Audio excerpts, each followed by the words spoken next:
ओम श्री राम जय राम जय जय राम। ओम श्री राम जय राम जय जय राम। ओम श्री राम जय राम जय जय राम। ओम श्री राम जय राम जय जय राम। श्री राम जय राम जय जय राम। श्री राम जय राम जय जय राम। श्री राम जय राम जय जय राम। श्री राम जय राम जय जय राम। ओम श्री राम जय राम जय जय राम। ओम श्री राम जय राम जय जय राम। ओम श्री राम जय राम जय जय राम। ओम श्री राम जय राम जय जय राम। श्री राम जय राम जय जय राम। श्री राम जय राम जय जय राम। श्री राम जय राम जय जय राम। श्री राम जय राम जय जय राम। ओम श्री राम जय राम जय जय राम। ओम श्री राम जय राम जय जय राम। ओम श्री राम जय राम जय जय राम। ओम श्री राम जय राम जय जय राम। श्री राम जय राम जय जय राम। श्री राम जय राम जय जय राम। श्री राम जय राम जय जय राम। श्री राम जय राम जय जय राम। तुळजाभवानी विठ्ठल श्री ज्ञानदेव तुकाराम पंढरीनाथ भगवान की जय। गोपाल कृष्ण भगवान की जय। पवन सुत हनुमान की जय। श्री गुरुदेव दत्त वासुदेव हरी।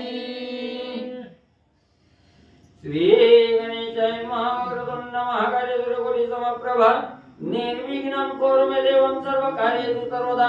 गणनाथ रवि शुक्र बृहस्पति पंचायतानि स्मरे नित्यवेदवाणी प्रवर्तते। गुरुर्ब्रह्मा गुरुर्विष्णु गुरुर्देवो महेश्वरा। गुरुर्साक्षात् परब्रह्म तस्मै श्री गुरवे नमः। श्रोतावस्था देवाची रुक्मिणी वरा पांडुरंगाय नमः। कुंडलिकावरदे हरी विठ्ठल श्री ज्ञानदेव तुकाराम पंढरीनाथ भगवान की जय। गोपाल कृष्ण भगवान की जय। राजाधिराज प्रभु रामचंद्र भगवान की जय। पवन सुत हनुमान की जय। श्री गुरुदेव दत्त वासुदेव हरी। श्री गणेशाय नमः। श्री सरस्वते नमः। श्री प्रभु रामचंद्राय नमः। जय रुक्मिणीवरा पांडुरंगा दीनोद्धरा।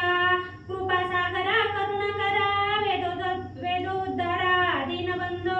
श्री गणेशाला वंदन करून प्रभू रामचंद्राचं स्मरण आणि सद्गुरूशी शरण जाऊन कथेचं अनुसंधाने ग्रंथकर्ते मनोहर सूत या ठिकाणी आणि पंढरीचा पांडुरंग रुक्मिणीचा वर त्या ठिकाणी असणारा रुक्मिणीचा पती असणारा पांडुरंगा असणाऱ्या जगाचा उद्धार करणाऱ्या आणि असणाऱ्या वेदाला असणारा त्या ठिकाणी वेदाचं ध्यान त्या ठिकाणी लावणाऱ्या अशा असणाऱ्या पांडुरंगा भगवंता त्या ठिकाणी आणि तुम्हाला साष्टांग नमस्कार म्हणले असो। अनाथनाथा दया सिंधो करुणा सागरा दीनबंधो। कृपा कटाक्ष अवबोधो ग्रंथारंभी वेदो लागोपै। दिनाचा उद्धार करणारा आणि असणाऱ्या भक्ताला आपल्या सानिध्यात त्या ठिकाणी आश्रय देणारा रुक्मिणीचा पती त्या ठिकाणी असणारा पांडुरंगा त्या ठिकाणी आणि असणारा त्या ठिकाणी म्हणजे कृपा कटाक्ष त्या ठिकाणी असणाऱ्या भक्तावर कृपा कटाक्ष त्या ठिकाणी निहाळणारा अशा असणाऱ्या पांडुरंग भगवंता साष्टांग नमस्कार म्हणजे तुम्हाला असो। ऐका आता श्रोते जन लक्ष्मी नारायण संवाद जान। जे करीती समग्र कथन होय निरसन महापाप। मग ग्रंथकर्ते या ठिकाणी मनोरथ सांगू लागले, श्रोते मंडळीनं सावध चित्तानं त्या ठिकाणी कथा ऐका, जेणेकरून तुमच्या असणाऱ्या पापाचं क्षालन त्या ठिकाणी कथा ऐकल्याबरोबर त्या ठिकाणी होईल. अशी पवित्र आणि पावन करणारी कथा आहे. आता असणारे विष्णू भगवंत त्या ठिकाणी लक्ष्मी मातेला सांगतायत. लक्ष्मी माता असणारी प्रश्न भगवंताला त्या ठिकाणी करते आहे. हा जो असणाऱ्या भगवंताचा आणि लक्ष्मीचा संवाद आहे, ही असणारी सुंदर गोड कथा श्रोते मंडळींनी त्या ठिकाणी म्हणजे सावध चित्तानं ऐकावी. लक्ष्मी मध्ये हो पुरुषोत्तमा, आकाद तुमचा महिमा, जो ऐकता कर्मा कर्मा पासामुक्त होती. मग त्या ठिकाणी लक्ष्मी माता म्हणू लागलेल्या आहे, स्वामी वर्य भगवंता, तुमच्या मुखातून ऐकणारी कथा त्या ठिकाणी ऐकली की असणाऱ्या भक्ताला कसलंच बंधन त्या ठिकाणी राहत नाही. सप्त पाशाचं बंधन त्या ठिकाणी आणि म्हणजे खंडन करत असं असणाऱ्या तुमच्या मुखातून निघणारे शब्द त्या ठिकाणी आहेत, तुमचं वचन आहे त्या ठिकाणी. म्हणून म्हणले असणाऱ्या त्या ठिकाणी असणाऱ्या भक्तावर कृपा त्या ठिकाणी करा.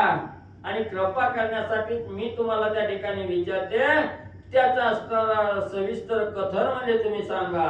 तरी आता प्रश्न एक, स्वामी राया असे देख, शरीर झाली अशक्त न घडे देख स्नान विधी. मग त्या ठिकाणी लक्ष्मी माता म्हणू लागल्या, भगवंता तुम्ही कालच्या अध्यायाच्या ठिकाणी सांगितलं गेलं, रोज सकाळच्या प्रहरी उठावं, जोपर्यंत अधिक महिना आहे हा पूर्ण महिनाभर त्या ठिकाणी प्रतिपदेपासून शेवटपर्यंत त्या ठिकाणी गंगेचं स्नान करावं, देवता अर्चन त्या ठिकाणी करावं, दीप पूजन त्या ठिकाणी करावं, तो दिवा ब्राह्मणाला अर्पण त्या ठिकाणी करावा असं सांगितलं गेलं. मग एखाद्या असणारा साधक त्या ठिकाणी वयोमानानुसार वयोवृद्ध त्या ठिकाणी झालेला आहे, गंगा नदीकडे जाणं होत नाही, गंगा नदीमध्ये गार पाण्यानं स्नान त्या ठिकाणी करणं होत नाही. मग अशा म्हातारपणात किंवा अशा वृद्ध अवस्थेमध्ये त्या ठिकाणी ज्या साधकाला स्नान घडत नाही त्याने म्हणजे काय करावं. जयाते मुख्य नाही स्नान, तयाने काय करावे दान, तरी निर्फळ तो जन्मून भूभार केला तेने पै. मग आता वय त्या ठिकाणी झालेलं असतं, हातपायचं चलन वलन थोडं कमी झालेलं असतं, म्हणून स्नान त्या ठिकाणी घडत नाही. मग ज्या साधकाला स्नान त्या ठिकाणी घडत नाही त्या साधकांना असणारं दानाचं जे महत्व त्या ठिकाणी सांगितलं, हे दान कसं त्या ठिकाणी करावं किंवा त्यांना असणाऱ्या पापाचं चालन त्या ठिकाणी काय करण्यासाठी काय त्या ठिकाणी करावं. दान तर घडत नाही, आंघोळ घडत नाही, गंगा नदीचं स्नान त्या ठिकाणी घडत नाही. मग त्या साधकानं पुण्य कसं त्या ठिकाणी कमवावं, काय करावं याच्या विषयी म्हणजे महाराज सांगा. तरी ऐसियाची कवन गती, मज निवेदावे कृपा मूर्ती, जेणे तरणोपाया प्राणिया प्रती घडे सद्गती अनायासे. मग ज्या साधकाच्या हातून वयोमानानुसार वृद्धावस्था त्या ठिकाणी प्राप्त झाल्यावर स्नान घडत नाही, दान धर्म त्या ठिकाणी घडत नाही. मग या साधकानं त्या ठिकाणी असणारं प्रायश्चित्त म्हणून काय त्या ठिकाणी करावं. मग दानच घडत नाही तर पुण्य कसं त्या ठिकाणी घडणार आहे. यासाठी त्या साधकानं काय उपाय त्या ठिकाणी करावा. का हा असणारा भवरूपी सागर आहे, संसार रूपी असणारा हा सागर आहे आणि या सागरातून तरुण जाण्यासाठी त्या साधकानं काय कार्य त्या ठिकाणी करावं. म्हणून मला असणारा त्या ठिकाणी सांगा. लक्ष्मी माता भगवंताला विचारू लागल्या, ऐक साधवी वचनाते, तू प्रश्न केला निरुते, तो तव सर्वया जगाते परमुपकाराते जाणपा. मग त्या ठिकाणी असणारा भगवंतानी लक्ष्मी मातेचा प्रश्न ऐकला गेला आणि सांगितलं गेलं, हे साध्वी, हे लक्ष्मी ऐक म्हणले, तू असा प्रश्न त्या ठिकाणी केला की त्या प्रश्नाचं उत्तर ऐकून सर्व जगाचं कल्याण त्या ठिकाणी होणार आहे आणि सर्व त्रैलोक्य पावन त्या ठिकाणी होणार आहे. अशी असणारी कथा त्या ठिकाणी सांगतो सावध रीतीने म्हणले आहे. तरी शक्ती नाही जया शरीरी आणि धन तेही नसे पदरी, इच्छा ते उद्भवला से अंतरी, करावे परोपरी व्रताते. मग त्या ठिकाणी असणारे भगवंत सांगू लागले, ऐक म्हणजे लक्ष्मी, ज्याचा असणारा शरीर त्रशी झालेला आहे, वयोमानानुसार वृद्धावस्था त्या ठिकाणी प्राप्त झालेली आहे आणि असणारा त्या ठिकाणी धनही जवळ त्या ठिकाणी नाही. मग काय करायचं. मग ज्या साधकाला त्या ठिकाणी वृद्धावस्था झाली, धन नाही, दान धर्म करण्यासाठी आपली असणारी ऐपत त्या ठिकाणी नाही, तर करू वाटतंय पण करता येत नाही, पर्याय त्या ठिकाणी राहत नाही.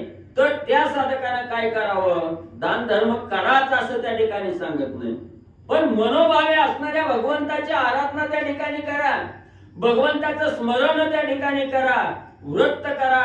असणारा त्या ठिकाणी तुम्हाला घरी बसून जसं जमाल तसं असणारं व्रत करा, असणारा नामजप त्या ठिकाणी करा. भगवंत लक्ष्मीच्या रूपानं आपल्याला सांगू लागले.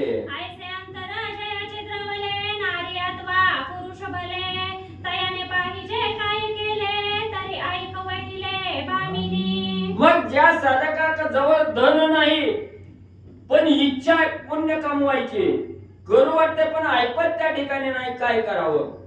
मग ज्याच्या अंतःकरणामध्ये असणारी हळहळ आहे की आपल्या हातून काहीतरी असणारं पुण्यात्मक कर्म त्या ठिकाणी घडावं, त्या साधकानं कसं वागावं, काय करावं? ऐका म्हणले सावध. मुक्त क्रिया जयाची पाही तो विचारो बलती ठाई तैसेच हेई नवाई ठाईचे ठाई तटस्थ.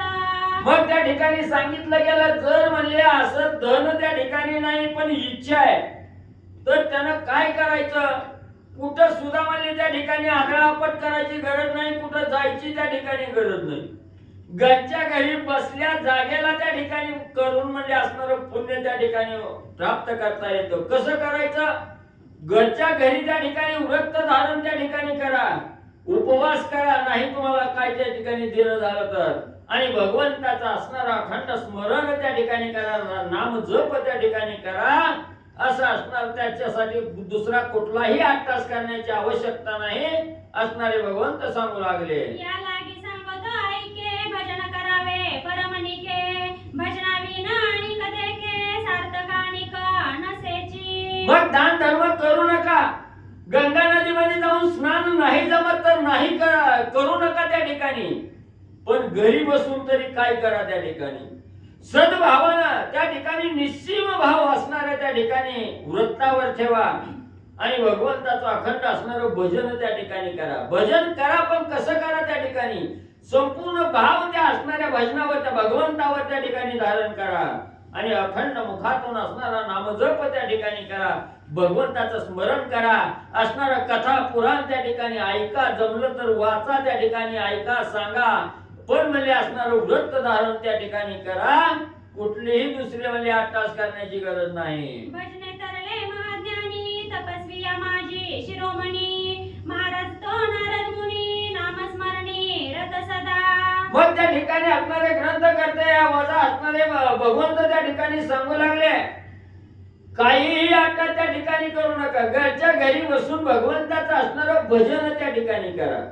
भजनामध्ये एवढं सामर्थ्य त्या ठिकाणी, अनेक साधू संत नुसतं भजन करण्यानं त्या ठिकाणी तारून गेलेले आहेत. अनेक साधू संतांचा असणारा उद्धार त्या ठिकाणी फक्त भजन केल्यानं झालेला आहे. असणारा म्हणजे त्या ठिकाणी नारद मुनी आहेत. नारद मुनीचं अखंड मुखामध्ये त्या ठिकाणी नारायण नारायण असं नामस्मरण आहे. त्या ठिकाणी नुसतं नारायण नारायण म्हणल्यामुळे असणारे नारद मुनी सुद्धा असणारे तारून त्या ठिकाणी गेलेले आहेत. एवढं अनन्य साधारण असणारं महत्व आणि या नामामध्ये त्या ठिकाणी, भजनामध्ये आहे त्या ठिकाणी. म्हणून म्हणजे अखंड भजन म्हणजे त्या ठिकाणी भगवंताचं करा. नाम जपे कैलास नायक हळहळ झाले शांत तात्कालिक ऋषी माझी पुण्य श्लोक वाल्मिकी देखा तरलासे. मग एवढंच नाही, हळहळ विष ज्यानं असणाऱ्या भगवंतानं त्या ठिकाणी महादेवानं प्राशन केलेलं होतं, ते विष सुद्धा त्या ठिकाणी शीतल झालं. कशामुळे झालं? केवळ असणारं रामनाम कंठाच्या ठिकाणी अखंड महादेवजींनी त्या ठिकाणी धारण केलं आणि या रामनामामुळे हळहळ असणारं अतिशय जहर असणारं ते विष त्या ठिकाणी आणि या रामनामानं त्या ठिकाणी पचवलं गेलं. एवढंच नाही, असणारे त्या ठिकाणी ऋषी मुनीमध्ये असणारे श्रेष्ठ म्हणलं तर असणारा वाल्या कोली त्या ठिकाणी होता. रोज वाटसरू त्या ठिकाणी अडवायचा, मारायचं त्या ठिकाणी आणि एकाला असणारा त्या ठिकाणी मारलं की एक खडा असणाऱ्या रांजणात त्या ठिकाणी टाकायचा. 700 रांजणं अशी त्या ठिकाणी भरली गेली. एवढं असणारं पापात्मक कर्म वाल्यापळ्यानं त्या ठिकाणी केलं आणि येईल त्याला त्या ठिकाणी मारा मारा असं त्या ठिकाणी म्हणायचा, आलं की मारा म्हणायचा त्या ठिकाणी. आणि त्याच्या तोंडात एवढी सवय त्या ठिकाणी जिभेला बसली, दिसलं की मारा मारा मारा अखंड त्या ठिकाणी चालू केलं आणि उलट त्या ठिकाणी राम नाम गल्लं गेलं, राम राम झालं. म्हणून असणाऱ्या भगवंतानं त्या ठिकाणी राम राम हे वाल्मिक कोल्याच्या असणाऱ्या मुखातून त्या ठिकाणी ऐकलं गेलं. भगवंताला आनंद त्या ठिकाणी झाला. वाल्या कोल्याचा असणारा त्या ठिकाणी वाल्मिक ऋषी म्हणले झाले. नामस्मरणाचा प्रादुर्भाव शतकोटी प्रबंध पाव त्रैलोकीचा समुदाय मान्य केले तया लागी. मग एवढंच नाही, असणारा त्या ठिकाणी एवढं पापात्मक कर्म करणारा वाल्या कोळी त्या ठिकाणी होता, पण वाल्याचा वाल्मिक ऋषी त्या ठिकाणी झाले. आणि प्रभू रामचंद्र जन्माच्या आधी 60,000 वर्ष असणारा त्या ठिकाणी रामायण लिहून ठेवलं. जसं वाल्मिक ऋषींनी रामायण लिहिलं तसं रामाला त्या ठिकाणी वागावं लागलं त्या ठिकाणी. म्हणून एवढं त्रैलोक्याला पावन करणारी त्या ठिकाणी कथा आहे. वाटसरूचा असणारा हनन करणारा वाल्या कोळी, पण त्याला त्रैलोक्याला मान्यता त्या ठिकाणी दिली. आणि वाले कोळ्याचं असणारं रामायण त्या ठिकाणी प्रभू रामचंद्राला आवडलं गेलं. आणि वाल्मिक ऋषीच्या मुखातूनच्या बोलण्याप्रमाणे त्या ठिकाणी रामाला त्या ठिकाणी वागावं लागलं. एवढं श्रेष्ठत्व आणि वाल्मिक ऋषीला त्या ठिकाणी राम नामामुळे त्या ठिकाणी आणि म्हणजे प्राप्त झालं. या लागी सुंदरी पाही नामस्मरणाविना सार्थक नाही, न पडावे अनिक प्रवाही शक्ती नाही म्हणून या. म्हणून हे सुंदरी हे लक्ष्मी माता राम नामाशिवाय परत साधनच म्हणजे त्या ठिकाणी नाही. राम नाम हेच असणार आणि सगळ्यात श्रेष्ठ म्हणजे त्या ठिकाणी साधन आहे. जर एखाद्या साधकाला तरणोपाय त्या ठिकाणी व्हायचा असेल, ह्या भवरूपी सागरातून तरुण त्या ठिकाणी जायचं असेल, तर धन दौलत संपत्ती काही त्या ठिकाणी लागत नाही. फक्त नाम हे मुखामध्ये त्या ठिकाणी घेतलं की सगळं आपोआप त्या ठिकाणी संपलं जातं. सगळी असणारी भय व्यथा त्या ठिकाणी संपली जाते. त्या साधकाला मोक्ष प्राप्त झाल्याशिवाय राहत नाही. एवढं नाम हे असणार त्या ठिकाणी आणि श्रेष्ठ म्हणजे साधन आहे. शक्ती नसे जयाच्या देही तरी भजन करावे तेही, सदा सर्व काळ हृदयी अच्युत चिंतन करावे. मग त्या ठिकाणी ज्याला म्हणजे अशक्तपणा आहे त्या ठिकाणी कुठे दर्शनाला त्या ठिकाणी जायला येत नाही. बरं उपास करायचा म्हणलं तर उपास मी त्या ठिकाणी म्हातारपणात होत नाही. आंघोळ करायची आंघोळ मी त्या ठिकाणी होत नाही. तर म्हणजे त्या ठिकाणी कुठलाही सायास त्या ठिकाणी करायची गरज नाही. फक्त अंतःकरणाच्या ठिकाणी हृदयाच्या ठिकाणी भगवंताची मूर्ती त्या ठिकाणी साठवा. डोळ्यासमोर भगवंताला त्या ठिकाणी धरा आणि कानानं फक्त भगवंताचाच गुणगान त्या ठिकाणी ऐका. आणि मुखातून असणारा श्रीराम जय राम जय जय राम हाच मंत्र त्या ठिकाणी अखंड जपा. दुसरं कशाचाही अट्टास करण्याची गरज लागणार नाही. तो साधकाला मोक्ष प्राप्त झाल्याशिवाय राहणार नाही. म्हणून राम नाम हेच असणारं श्रेष्ठ साधन आणि त्या ठिकाणी मला सांगितलं गेलं. कोटी गोदानाचे फळ पाही जन्मवरी तीर्थ केले नाही, अपार दाने दिली स्वग्रही परितुलना नाही नामासी. मग त्या ठिकाणी असणारे ग्रंथकर्ते सांगू लागले नाम ही किती श्रेष्ठ आहे. त्या ठिकाणी तुम्ही असणाऱ्या कोट्यावधी लोकांची पंगत जरी दानात त्या ठिकाणी उठवली, अखंड दान त्या ठिकाणी तुम्ही महिनाभर किती मी त्या ठिकाणी दिलं. नव असणाऱ्या गायी कोट्यावधी गायी जरी दान त्या ठिकाणी ब्राह्मणाला दिल्या तरी त्याचं पुण्य एवढं त्या ठिकाणी साधकाला प्राप्त होत नाही. तेवढं एका नामानं त्या ठिकाणी पुण्य साधता येतं. म्हणून नाम हे सगळ्यात श्रेष्ठ त्या ठिकाणी आहे. म्हणून ग्रंथकर्ते त्या ठिकाणी सांगतायत दुसरं काहीही साधन त्या ठिकाणी करू नका. तुम्हाला कशाचीही गरज त्या ठिकाणी नाही. पैसा अडका खर्चू नका किंवा पैशाची वाट त्या ठिकाणी बघू नका. फक्त बसल्या ठिकाणी असणाऱ्या भगवंताला हृदयाच्या ठिकाणी साठवा. डोळ्यासमोर भगवंताचं स्वरूप त्या ठिकाणी पहा आणि मुखातून अखंड रामनामाचा जप त्या ठिकाणी करा. दुसरं काहीही गरज त्या ठिकाणी नाही. ग्रंथकर्ते सांगतात कोटी यज्ञाचे जे फल ते नामे पाविजे तात्काळ, ऐसे नाम सुफळ कोणी न भजे तयाते. मग एवढे असणारे महंत ऋषी आहेत त्या ठिकाणी अखंड यज्ञ त्या ठिकाणी करतात.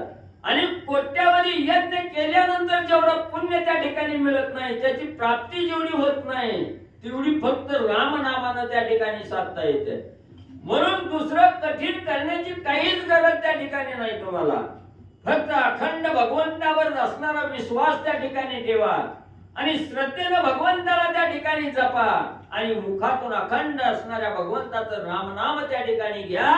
कोट्यवधी होम हवन केल्याचं पुण्य तुम्हाला फक्त रामनामामुळे त्या ठिकाणी साधतंय, दुसरं काही म्हणजे अवघड नाही. मुखाचे मुखी नाम घेता काय वेचे हो तत्वता अवघा वेळ भांडता उसंत तत्वता नसेची. मग ग्रंथकर्ते त्या ठिकाणी सांगतायत नुसतं म्हणजे घरात म्हणजे गलका त्या ठिकाणी करायचा, भांडण तंटा त्या ठिकाणी करून वेळ घालवायचा, त्याच्यासाठी तुम्हाला कुठलं म्हणजे असणारं कष्ट त्या ठिकाणी घ्यायचं नाही. कशासाठी? रामनाम घेण्यासाठी.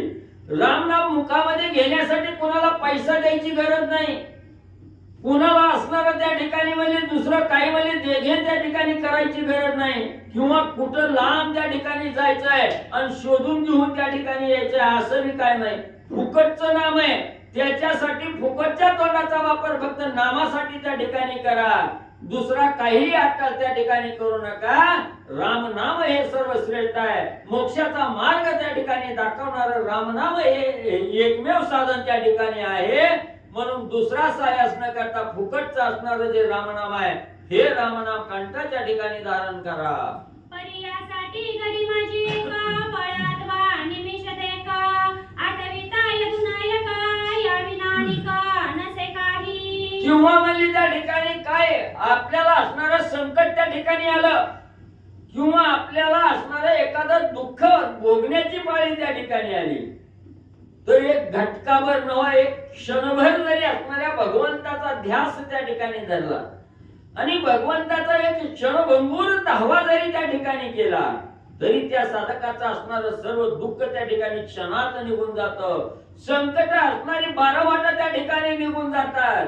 एवढं म्हणजे नुसतं क्षणभर भगवंताला जर हृदयाच्या ठिकाणी साठवलं, त्याची आठवण त्या ठिकाणी केली, तर म्हणजे बाकीचं सुद्धा म्हणजे काय लागत नाही. म्हणून अशक्त पुरुषाचे पाणी हरिभजनाविना काही दुसरे सार्थक नाही न पडावे प्रवाही आणि का. मग त्या ठिकाणी ग्रंथकर्ते म्हणतात म्हणून म्हणले त्या ठिकाणी सांगतोय वृद्ध अवस्था त्या ठिकाणी प्राप्त झाली, म्हातारपण आलेलं आहे, काही सुद्धा विचार करण्याची गरज नाही. म्हणजे त्या ठिकाणी कुठं जायचं नाही, यायचं नाही, घरच्या घरी बसल्या बसल्या फक्त म्हणजे असणाऱ्या भगवंताचं स्मरण त्या ठिकाणी करायचं, भगवंताचं चिंतन त्या ठिकाणी करा, भगवंताचं भजन त्या ठिकाणी करा, किंवा भगवंताचं गुणनवाद आपल्याला त्या ठिकाणी करायला नाही जमलं तर दुसऱ्याच्या मुखातून तरी ऐका त्या ठिकाणी.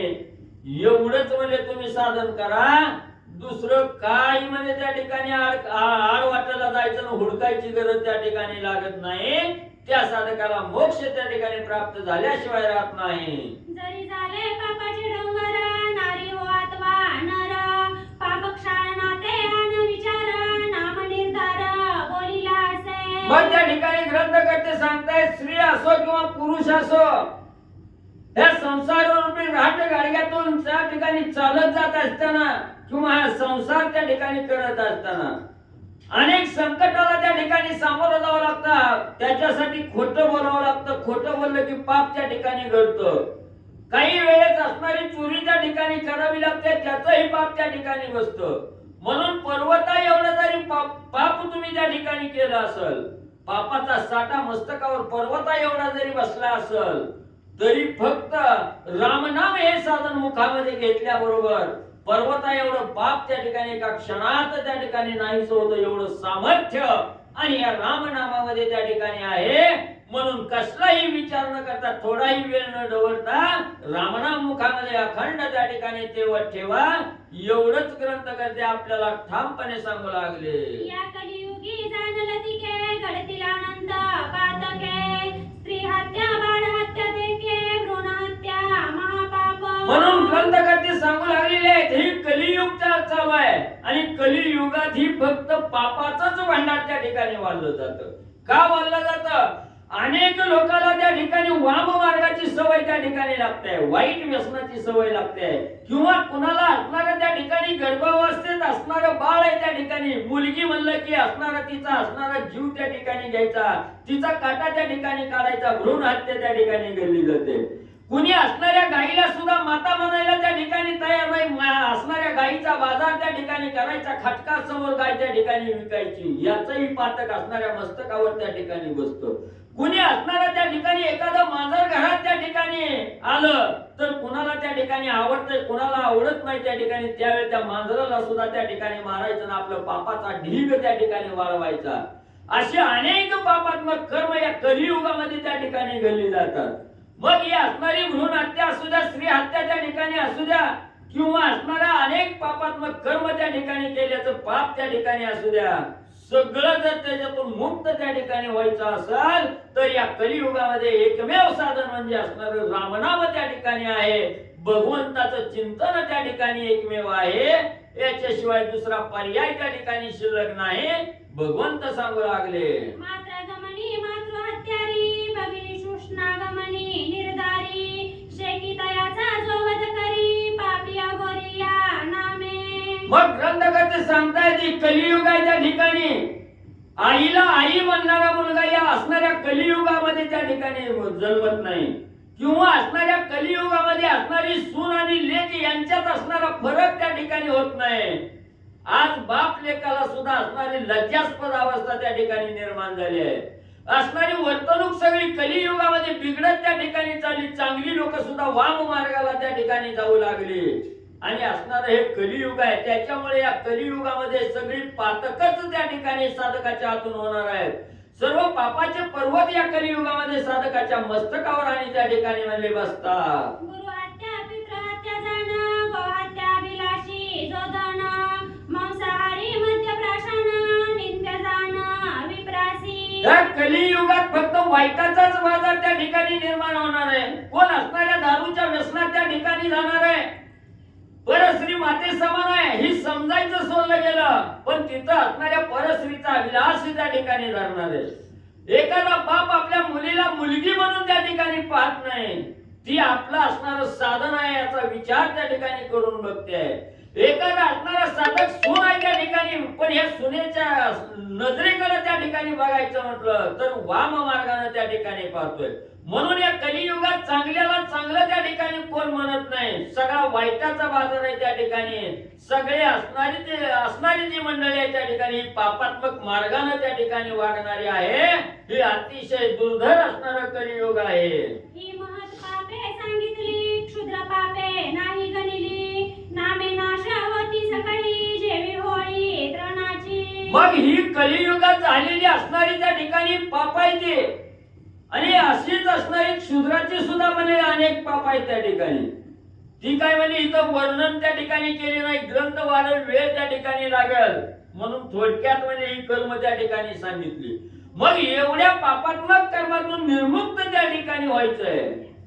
या कलियुगात दुसरा अट्टास करायची काही गरज नाही म्हणजे त्या ठिकाणी. फक्त भगवंताचं चिंतन त्या ठिकाणी करा, डोळ्यासमोर भगवंताचा आठव त्या ठिकाणी धरा, आणि अखंड मुखामध्ये रामनाम असणार जप त्या ठिकाणी करा, रामनामाचं स्मरण त्या ठिकाणी करा.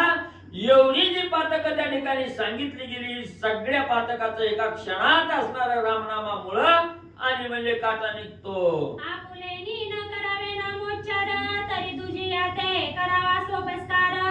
आठवा पुराण श्रवणी क्षणभर जाहोनिया बैसावे. पुरा ग्रंथकर्ते त्या ठिकाणी सांगतात म्हातारपणा आला असणाऱ्या तोंडानं नीट बोलता त्या ठिकाणी येत नाही. रामराम म्हणायला गेलं की यम यम त्या ठिकाणी येत आहे. म्हणून म्हणजे जरी तुम्हाला राम राम त्या ठिकाणी नाही म्हणायला आलं तर जिथं म्हणजे त्या ठिकाणी कथा पुराण आहे किंवा रामनामाचं स्मरण जो साधक करतो त्याच्या जवळ जाऊन त्या ठिकाणी बसा. फक्त मुखातून नाही बोलायला आला तर कानातून तरी ते असणार रामनाम आहे, कथा आहे, हे श्रवण त्या ठिकाणी करा. बरं कानाला मी त्या ठिकाणी नाही ऐकायला त्या ठिकाणी आलं तर भगवंताच्या समोर त्या ठिकाणी जावा. भगवंताचा चेहरा त्या ठिकाणी पाहिल्याबरोबर आपोआप मुखामध्ये रामनाम हे शब्द त्या ठिकाणी येत आहेत. म्हणून जिथं कथा आहे तिथं कथा ऐकायला जावा. वाचायला जमत असलं वाचायला त्या ठिकाणी जावा. चिंतन करायला ऐकायला मिळत असेल तर त्याचं चिंतन त्या कथेचं त्या ठिकाणी करा आणि भगवंताचं स्मरण अखंड म्हणजे त्या ठिकाणी आणि तेवढ ठेवा. अवघा वेळ संसार धंदा करिता पुरसताची नाही तत्वता तथापि क्षण एक पाहता अवकाश कीजे सज्जनी. श्रेष्ठ असणाऱ्या त्या ठिकाणी दाखला देत भगवंत सांगू लागलेले आहेत, ग्रंथकर्ते त्या ठिकाणी सांगू लागलेले आहेत. सकाळी उठल्यापासून संध्याकाळी झोपेपर्यंत काबाड कष्ट त्या ठिकाणी करावं लागतं. ही कलियुगच कष्टाचं त्या ठिकाणी आहे. प्रत्येक साधकाला कामधंद्याशिवाय पर्याय त्या ठिकाणी राहत नाही. म्हणून तुम्हाला असणारा म्हणजे ह्या कामधंद्यातून वेळ त्या ठिकाणी मिळत नाही. तुम्हाला राम नाम घ्यायला वेळ त्या ठिकाणी नाही. तर म्हणजे जरी हे काम त्या ठिकाणी करत असला तर एक क्षणभर त्या ठिकाणी जाग्याला थांबा, भगवंताला डोळ्यासमोर त्या ठिकाणी पहा. भगवंताचं चिंतन फक्त डोळे झाकून त्या ठिकाणी करा.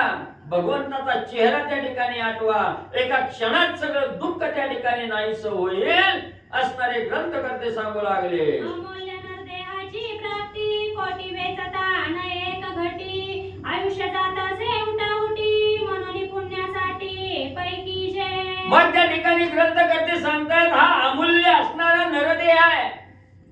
हा नरदेह सहजासहजी प्राप्त त्या ठिकाणी होत नाही. हा अनेक असणारा त्या ठिकाणी आपलं पहिलं पूर्व असणारं कर्म आहे त्या ठिकाणी, त्याच्यामुळे हा नरदेह त्या ठिकाणी प्राप्त झाला. या नरदेहाशिवाय दुसऱ्या देहानं कोणालाच म्हणजे भजन त्या ठिकाणी करता येत नाही. भगवंताचं स्मरण त्या ठिकाणी करता येत नाही. फक्त हा अमूल्य असणारा नरदेह आहे. आणि या नरदेहाचं सार्थक त्या ठिकाणी करायचं असेल तर भगवंताचं भजन पूजन चिंतन त्या ठिकाणी करा.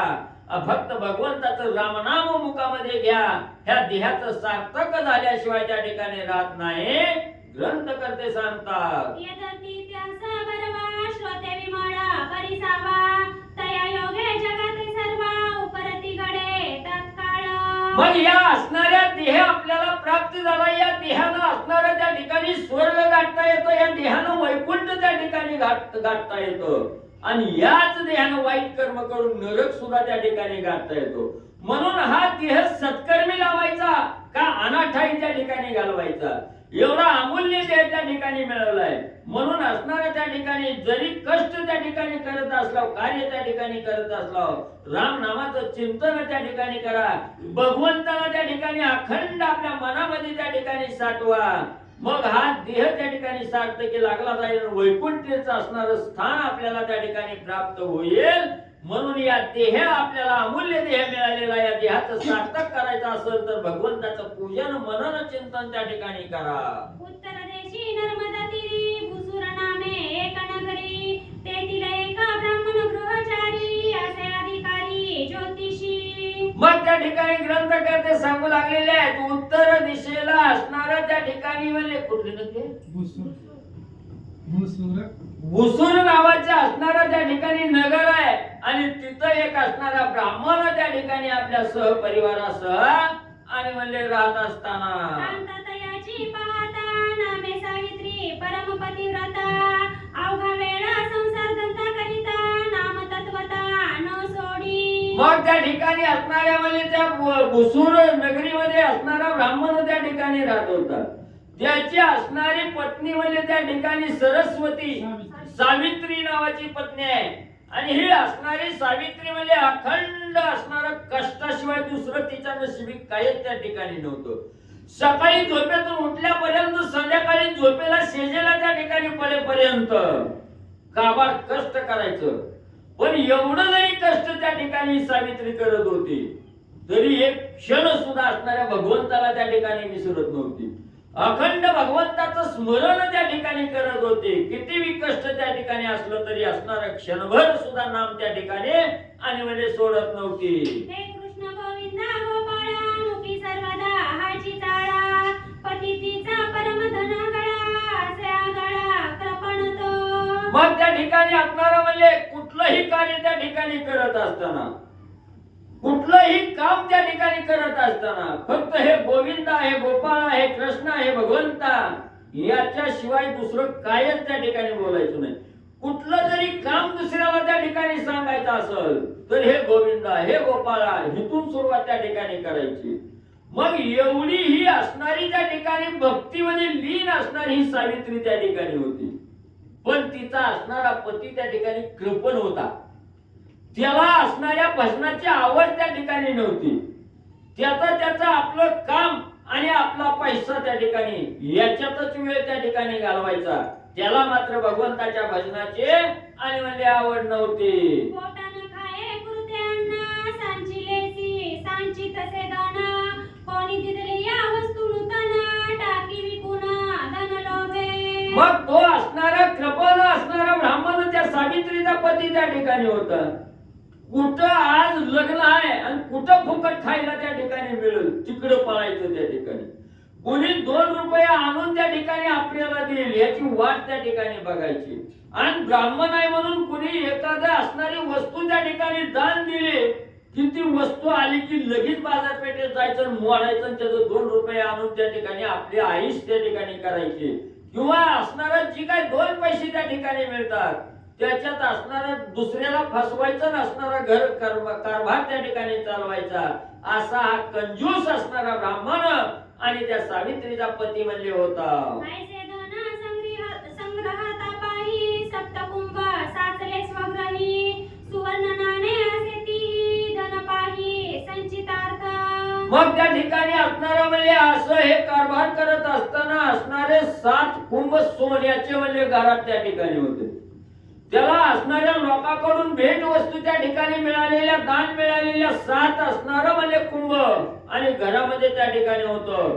तरी मी याची असणारी त्या ठिकाणी हाव काही संपत नव्हती. आपल्याला धन कसं त्या ठिकाणी मिळेल धनाचीच फक्त आशा आणि कृपण असणारा ब्राह्मण त्या ठिकाणी आणि म्हणजे करत होता. कांदेची धड वस्त्रे नसे, पोटान्न मोजून देत असे, स्वयंमेका मुक्त करीत असे, धन गोड सरसे न पाही. मग त्या ठिकाणी असणारा किती बी पैसा आला की आपल्या जवळ त्या ठिकाणी ठेवायचा आणि त्या पैशातलं 10 रुपयातला 1 रुपया मोडायचा म्हणलं की हात थरथर त्या ठिकाणी कापायचा. बायकोनं कवा असणारी साडी त्या ठिकाणी आणा म्हणलं की त्यांना आणून त्या ठिकाणी द्यायची नाही. त्या बिचारीनं असणारा त्या ठिकाणी फाटकं लुगडं त्या ठिकाणी अंगावर नेसायचं. असणारा त्या ठिकाणी फाटकं तुटकं घालायचं. आलेला दिवस त्या ठिकाणी कंटायचा.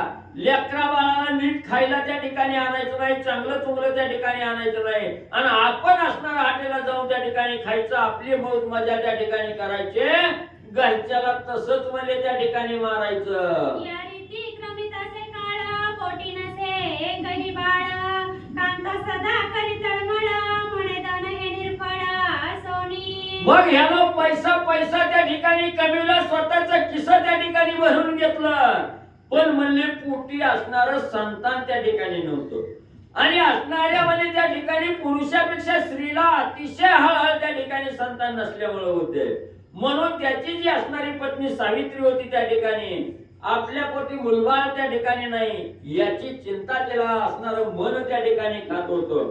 जीवाच्या ठिकाणी हळहळ त्या ठिकाणी आणि म्हणजे करत होती. एवढं धन संपत्ती त्या ठिकाणी मिळवित असताना आपल्याला एक तरी मुलगा आणि त्या ठिकाणी पाहिजे होता असा विचार सावित्रीच्या मनामध्ये त्या ठिकाणी आला.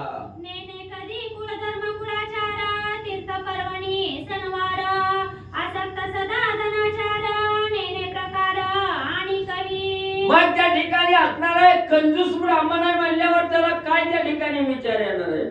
आज सणवार आलाय, घरी पुरणपोळी करायची, गुळ आणावे, डाळ त्या ठिकाणी आणावी, साखर आणून द्यावी याचा कसलाही विचार त्या ठिकाणी करत नव्हता. फक्त आला पैसा की ठेव गाठ बांधून त्या ठिकाणी असं त्या ठिकाणी करायचं.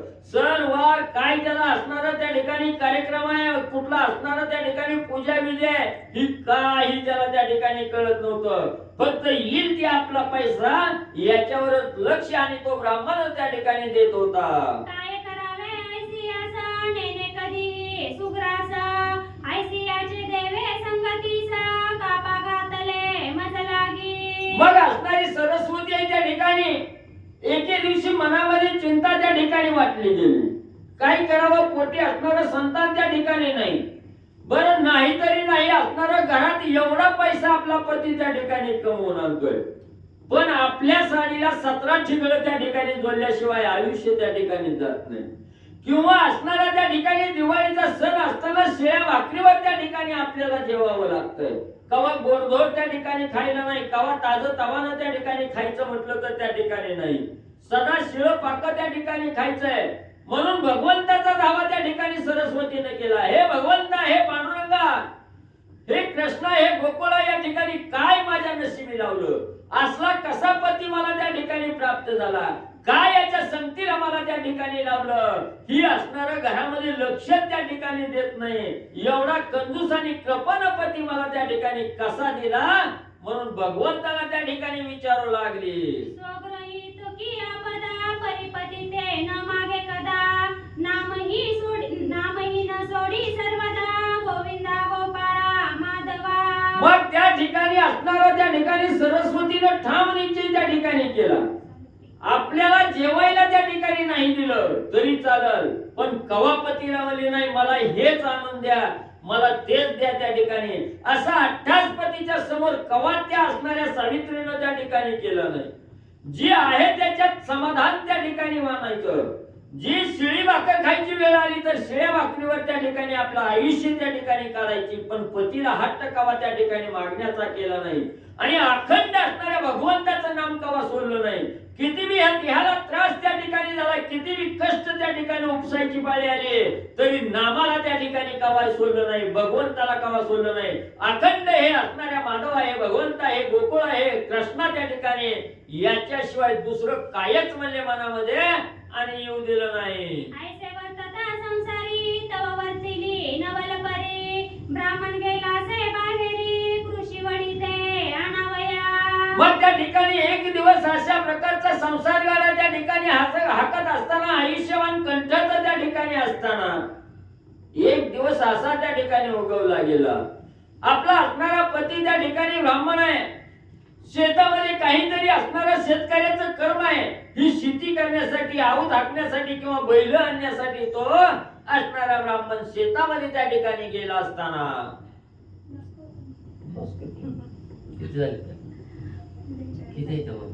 श्री गणेशाय नमः. तयाचा नित्य हाची व्यापार, पंचांग घेऊन बरोबर, सदाचा तो रानभर, जाय निर्धार रान ते. ऐसे वर्तता संसारी तव वर्तली नवल परी, ब्राह्मण गेला से बाहेरी कृषी वळी ते अनावया. मग असणारा त्या ठिकाणी म्हणजे अशा प्रकारचा जीवनमान कंटात असताना एक नवलाचा दिवस त्या ठिकाणी उगवला. काय नवल त्या ठिकाणी घडलं गेलं. एके दिवशी असणारा त्या ठिकाणी हा घरमालक त्या ठिकाणी शेतामध्ये बैल आणण्यासाठी आणि म्हणजे शेताकडे गेला असताना, तयाचा नित्य हाची व्यापार, पंचांग घेऊन बरोबर, सदांचा तो रानभर, जाय निर्धार रान ते.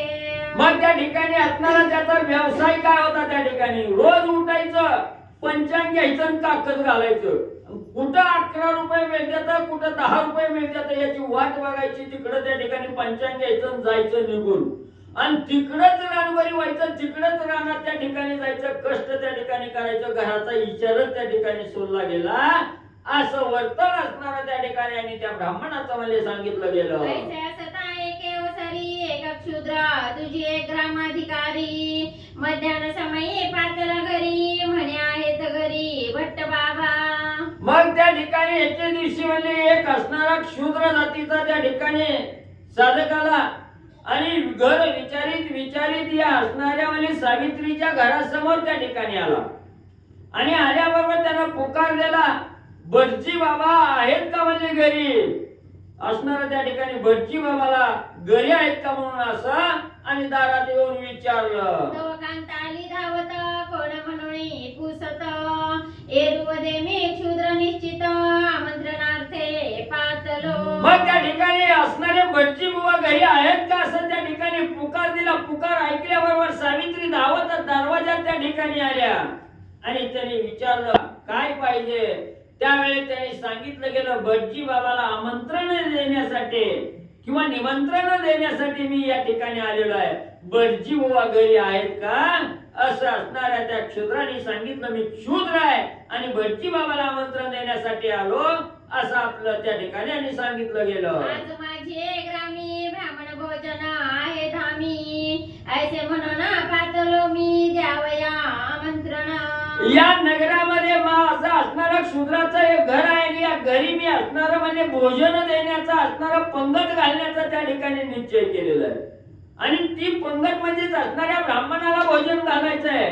म्हणून भटजी बुवाला आमंत्रण देण्यासाठी आलेलो आहे. भटजी बुवा घरी आणि म्हणजे आहेत का? तरी बाबा आली आग बाहेरुनी सत्वर धाडा माझी सदनी विलंबन लाविजे ते क्षणी त्या क्षणी धाडीचे. मग असणाऱ्या त्या सावित्रीने सांगितलं गेलं अजून म्हणजे घराकडे त्यांचा पत्ता नाही, घरी आलेले नाही. तेव्हा त्या क्षुद्राने सांगितलं बरं ठीक आहे म्हणजे नाही आले तर आल्यानंतर का होईना पण लगेच आल्या बरोबर म्हणजे माझ्या घराकडे त्या ठिकाणी भोजनासाठी लावा. थोडा सुद्धा उशीर म्हणजे त्या ठिकाणी करू देऊ नका, घरी थांबू देऊ नका. आल्या बरोबर माझ्या घराकडे म्हणजे पाठवा. ऐसे सांगूनी तो गेला तव दिवस संपूर्ण माध्यान्ह झाला. तो सवेची राव ब्राह्मणही पातला ऋषी भारा शिरावरी. मग त्या ठिकाणी असणारा म्हणले ही असणाऱ्या त्या ठिकाणी क्षुद्रानं सांगितलं आमंत्रण दिलं तो त्याच्या घराकडे त्या ठिकाणी निघून गेला. बघता बघता दुपारची वेळ त्या ठिकाणी झाली. दुपारची वेळ झाल्याबरोबर असणारा हा ब्राह्मण शेतातून असणाऱ्या त्या ठिकाणी जनावरांसाठी चाऱ्याचा भारा डोक्यावर त्या ठिकाणी घेतलेला आहे आणि ती चाऱ्याचं गटुडं घेऊन आपल्या घराकडे त्या ठिकाणी आणि मला आला. तो भारा पटीला तात्काळी उसासा बैसला स्थळी कांतेसी म्हणे ते वेळी उदकाणी प्रार्थना.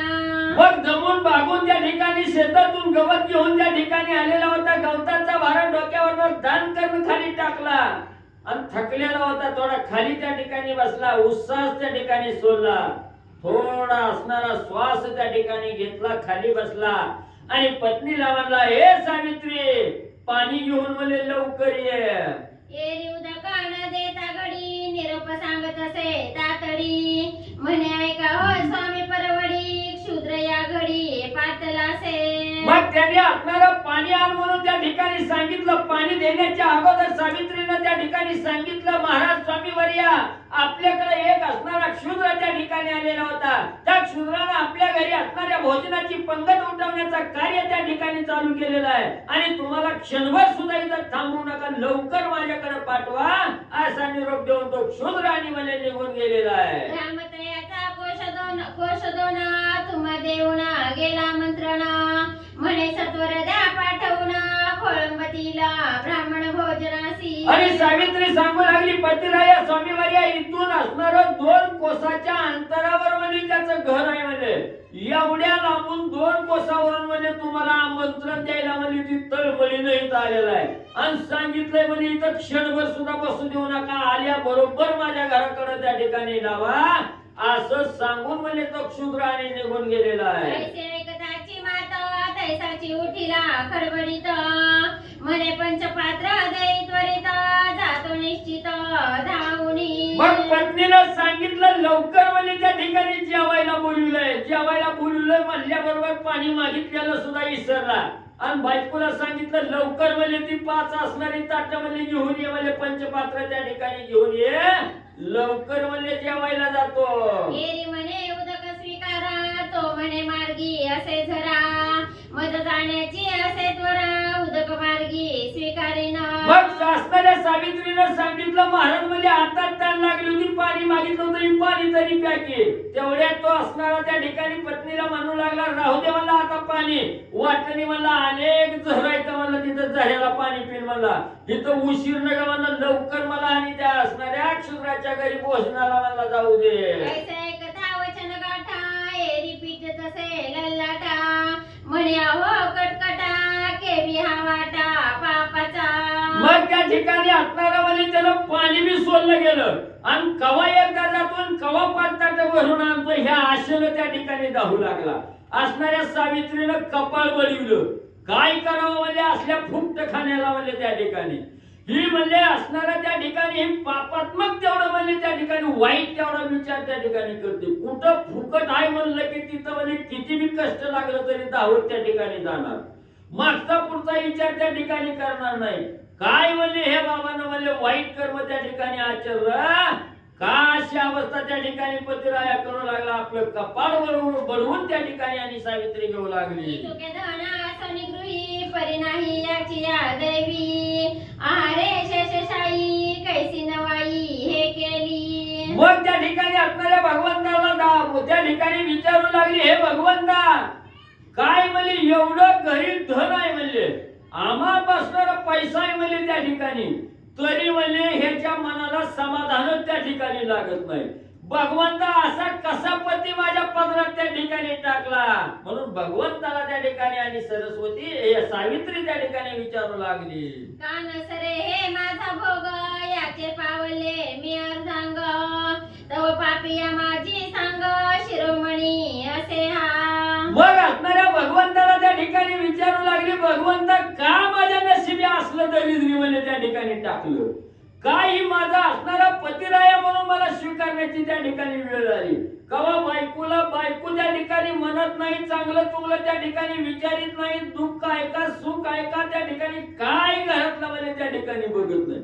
कुठं फुकट खायला मिळतंय, कुठं फुकटचा पैसा त्या ठिकाणी मिळतोय, ह्या लोभाच्याच माग त्या ठिकाणी एवढा म्हणजे माझा पती त्या ठिकाणी फिरतो. म्हणून भगवंता का अशाची संगत म्हणजे मला त्या ठिकाणी घातली, काही माझ्या डोक्यावर शिरोमणी म्हणून त्या ठिकाणी ठेवला गेला, म्हणून भगवंताला त्या ठिकाणी बोलू लागले. ऐसे म्हणोनी ते अवसरी शर्करा मिश्रित दुग्ध झारी, आणून ठेविली झडकरी तयानी कठी तात्कालिक.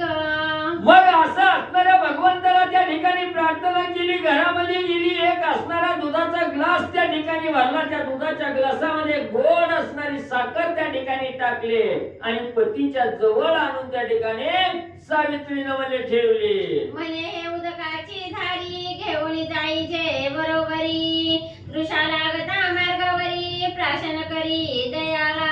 आणि असणाऱ्या त्या ठिकाणी पतीला सांगू लागली, पतिराया हे असणाऱ्या त्या ठिकाणी पाण्याची झारी आहे, तुम्ही ही पाण्याची झारी बरोबर घेऊन जावा. का बरोबर घेऊन जावा, मार्ग क्रमांक 2 कोसाचं अंतर आहे त्या क्षुद्राच्या घरी जाण्याचं, आणि हे 2 कोसाचं अंतर पार करत असताना कुठं पाणी मिळतंय नाही मिळत, असणाऱ्या पत्नीलाच पतीची कीव त्या ठिकाणी येणार आहे. म्हणून असणाऱ्या पत्नीनं ती पाण्याचा असणारा त्या ठिकाणी झाऱ्या भरून त्या ठिकाणी घेतला. पतीला सांगितलं गेलं ही झाऱ्या घेऊन जावा, आड मार्गाने जात असताना नाही पाणी कुठं मिळालं तर याच्यातील पाणी प्राशन त्या ठिकाणी आणि म्हणजे करा. निके म्हणून वरी घेतले तक्षणी प्राशन नाही केले, मार्ग झड करोणी चाले विलंब झाला म्हणून. मग एवढं त्या असणाऱ्या पत्नीनं कीव आणून असणाऱ्या पतीला त्या ठिकाणी पाणी पिण्याची विनंती केली. नाही प्यायचं तर सगळं घेऊन तरी जावा त्या ठिकाणी म्हटलं, पण बाबांना ऐकलं नाही. सगळं चित्त फुकटच्या जेवणाकडे त्या ठिकाणी होतं. तिला म्हणला राहू दे तुझं पाणी, मला काही गरज नाही, मला लवकर त्या ठिकाणी जाऊ दे, पाणी घेऊन जाणार नाही, इथं पिणार नाही त्या ठिकाणी, प्यायचं सोडलं घेऊन जायचं त्या ठिकाणी सोडलं, लवकर मला जाऊ दे, उग मला इथं आडकाठी घालून थांबू नको. चालता क्रमित असे पंथ धर्म दाटला से आतोता, धापा देवणी धावता लगबग भोवता भोजनाची. मग असणाऱ्या क्षुद्राच्या आमंत्रणाचं मनामध्ये ठाम निश्चय त्या ठिकाणी केलेला आहे. फुकटचं जेवण आहे, लोक मनाच्या ठिकाणी धरला, आशा त्या ठिकाणी धरले, आणि कवा एकदा खातोय याच्या आशेनं जी धावत त्या ठिकाणी सुटलो. कडक उन्हाचा दिवस आहे तर सर्वांगाला घाम त्या ठिकाणी आलेला आहे, डबा अंगावरनं घाम त्या ठिकाणी गळतोय, दापा टाकताय, तरी मी तसंच खायच्या आशेनं त्या ठिकाणी पुढं आणि म्हणजे पळू लागला. कुंडलीकोर धारी विठ्ठल श्री महादेव तुकाराम, पंढरीनाथ भगवान की जय, प्रभु श्री रामचंद्र भगवान की जय, कपिवर्य महारुद्र हनुमान की जय. चालता क्रमित से पंथ घर्म दाटला से अतोत, धापा देवणी धावत लगबग भोवता भोजनाची. कथेचा अनुसंधान इथपर्यंत आलेला आहे. तो ब्राह्मण एका दुसऱ्या गावातल्या ब्राह्मणानं ग्राम अधिकारी होता क्षुद्र जातीमधला, आणि त्यानं आमंत्रण दिलं होतं की ब्राह्मणाला लवकरात लवकर पाठवा, उशीर झाला तर बाकीची ब्राह्मण खोळवत्या, त्याला थांबावं लागल, म्हणून घरी आल्या पाठवून द्या. आणि बायकोनं निरोप सांगितल्याबरोबर बायकोनं निरोप सांगितल्याबरोबर तो लगेच लगबगीनं निघाला. जात असताना त्याच्या बायकोनं पाण्याची झारी दिली होती, आणि त्या पाण्याच्या झारीमध्ये दूध आणि साखर, दुधामध्ये साखर टाकून दिली होती. त्यानं पिला नाही, बरोबरीला घेतलं, निघाला. कडक उन्हाळा होता, घाम अंगामधून सुटलेला होता, दमलेला होता, थकलेला होता, 2 कोस अंतर जायचं होतं. आणि जात असताना रस्त्यामध्ये काय झालं? पहा हो मिष्टान्नासाठी विप्रा लागी आवड आवड मोठी. मोठी, परांना ते लाल खोटी, टपत बैसे बक जैसा.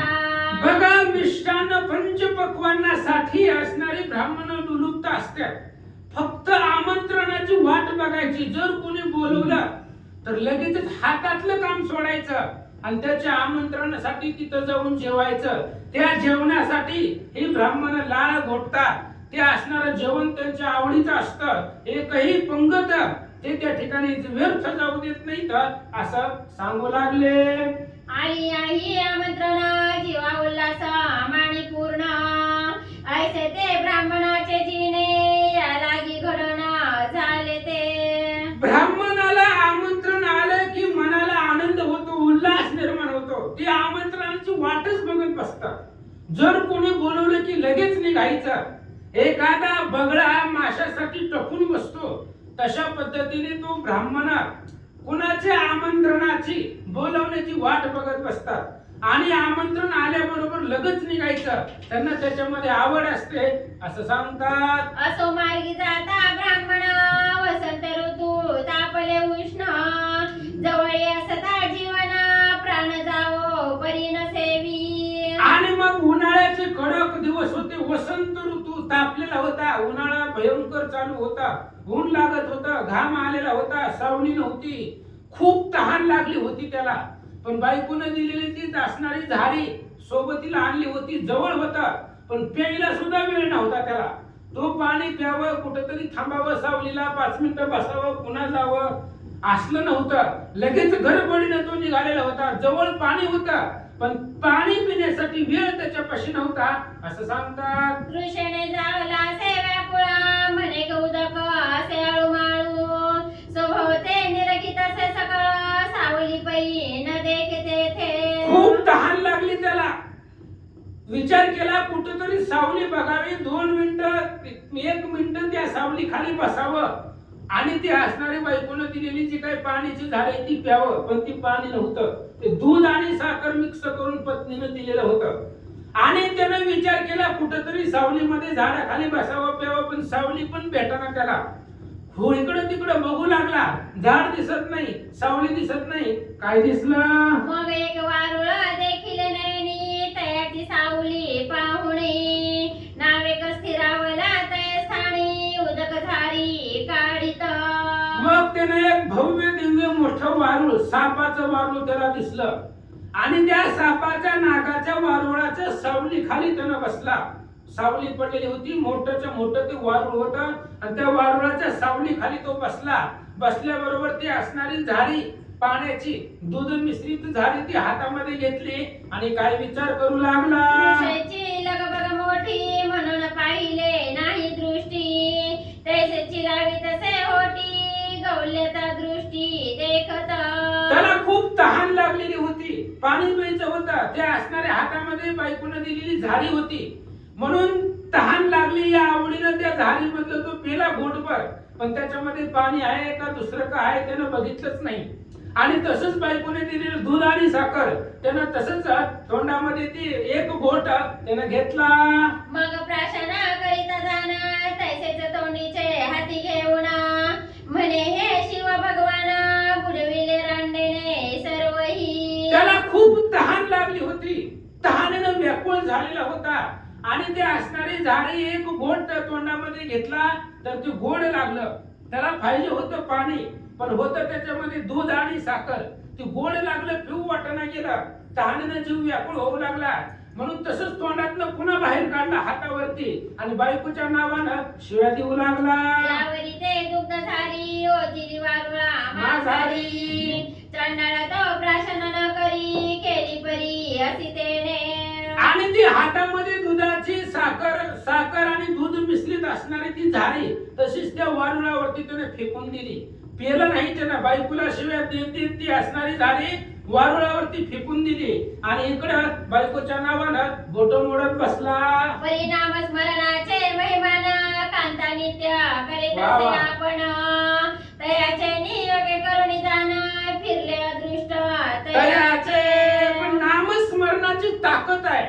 त्याची बायको रात्रंदिवस नामस्मरण करत होती आणि नामस्मरणाचं महिमानानं बायकोनं नामस्मरण केलं की ह्याचं अदृष्ट फिरलं. अदृष्ट म्हणजे नशीब. ह्याचं नशीब फिरलं गेलं आणि ती झारी आहे तशी त्यानं त्या वारुळावरती टाकल्याबरोबर काय झालं बघू. चाकू द्या रे. त्यानं नाही केलं आपल्याला चिमटे घेऊन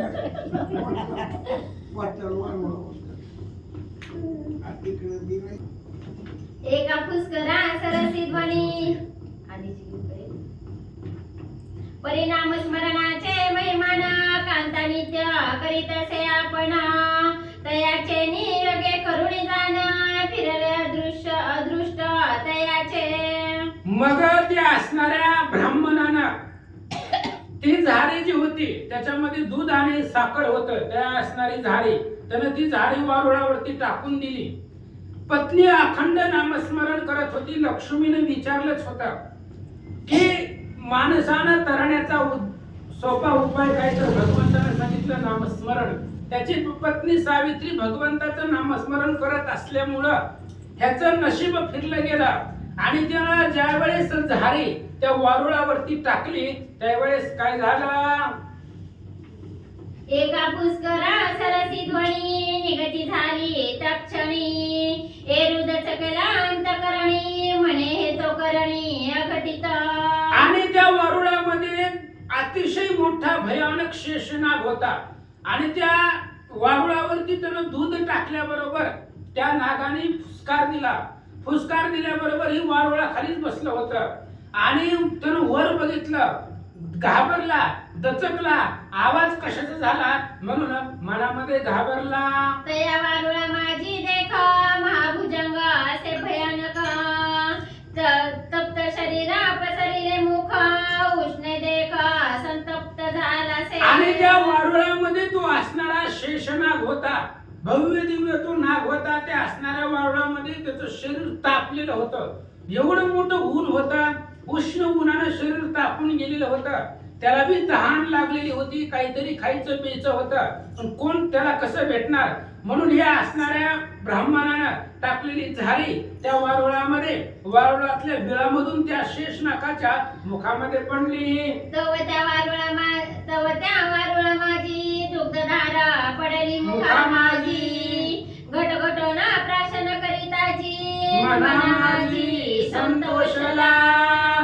उन्हानं तप्त झालेलं शरीर होतं त्या शेषनागाचं आणि ह्या असणाऱ्या ब्राह्मणाने ती दुधाची झारी त्या वारुळावर फेकल्याबरोबर त्या वारुळामधून त्या नागाच्या मुखामध्येही दूध जाऊन पडलं. घटघटून त्या असणाऱ्या पूर्ण झारीमधलं तांब्यामधलं तो दूध शेषनाग प्याल्याबरोबर त्याला आनंद वाटला. मनामध्ये संतोष निर्माण झाला. तात्काळ निघाला बाहेरी मनुष्य रूपे ते अवसरी फणाव भरुनिया शिरी बोले त्या अवसरी ब्राह्मणा ते. आणि दूध प्याल्याबरोबर त्याला आनंद वाटला. जे काही उन्हाचं असणारा कहर होता त्याच्यावरती शरीर तापलेलं होतं. दूध प्याल्यामुळे मनाला समाधान वाटलं आणि वाटल्याबरोबर मनुष्याच्या रूपानं तो वारुळातून बाहेर आला. त्या ब्राह्मणाच्या पुढे उभा राहिला आणि काय म्हणतो. म्हणे कृपावंता तू कोणा परोपकारिया सगुणा संतुष्ट केले मज लागुणा ये काळी स्वामी राजा. आणि त्यावेळेस शेषनागानं मनुष्यवाणीनं बोलायला सुरुवात केली. हे कृपावंता तू कोण आहे. दुसऱ्यावरती उपकार केला. मला एवढं उन्हाची चटके बसत असताना तू दूध आणि साखर मला खाण्यासाठी प्राशन करून दिले. त्यामुळे त्या सापाला आनंद वाटला आणि मनुष्यवाणीनं बोलू लागला.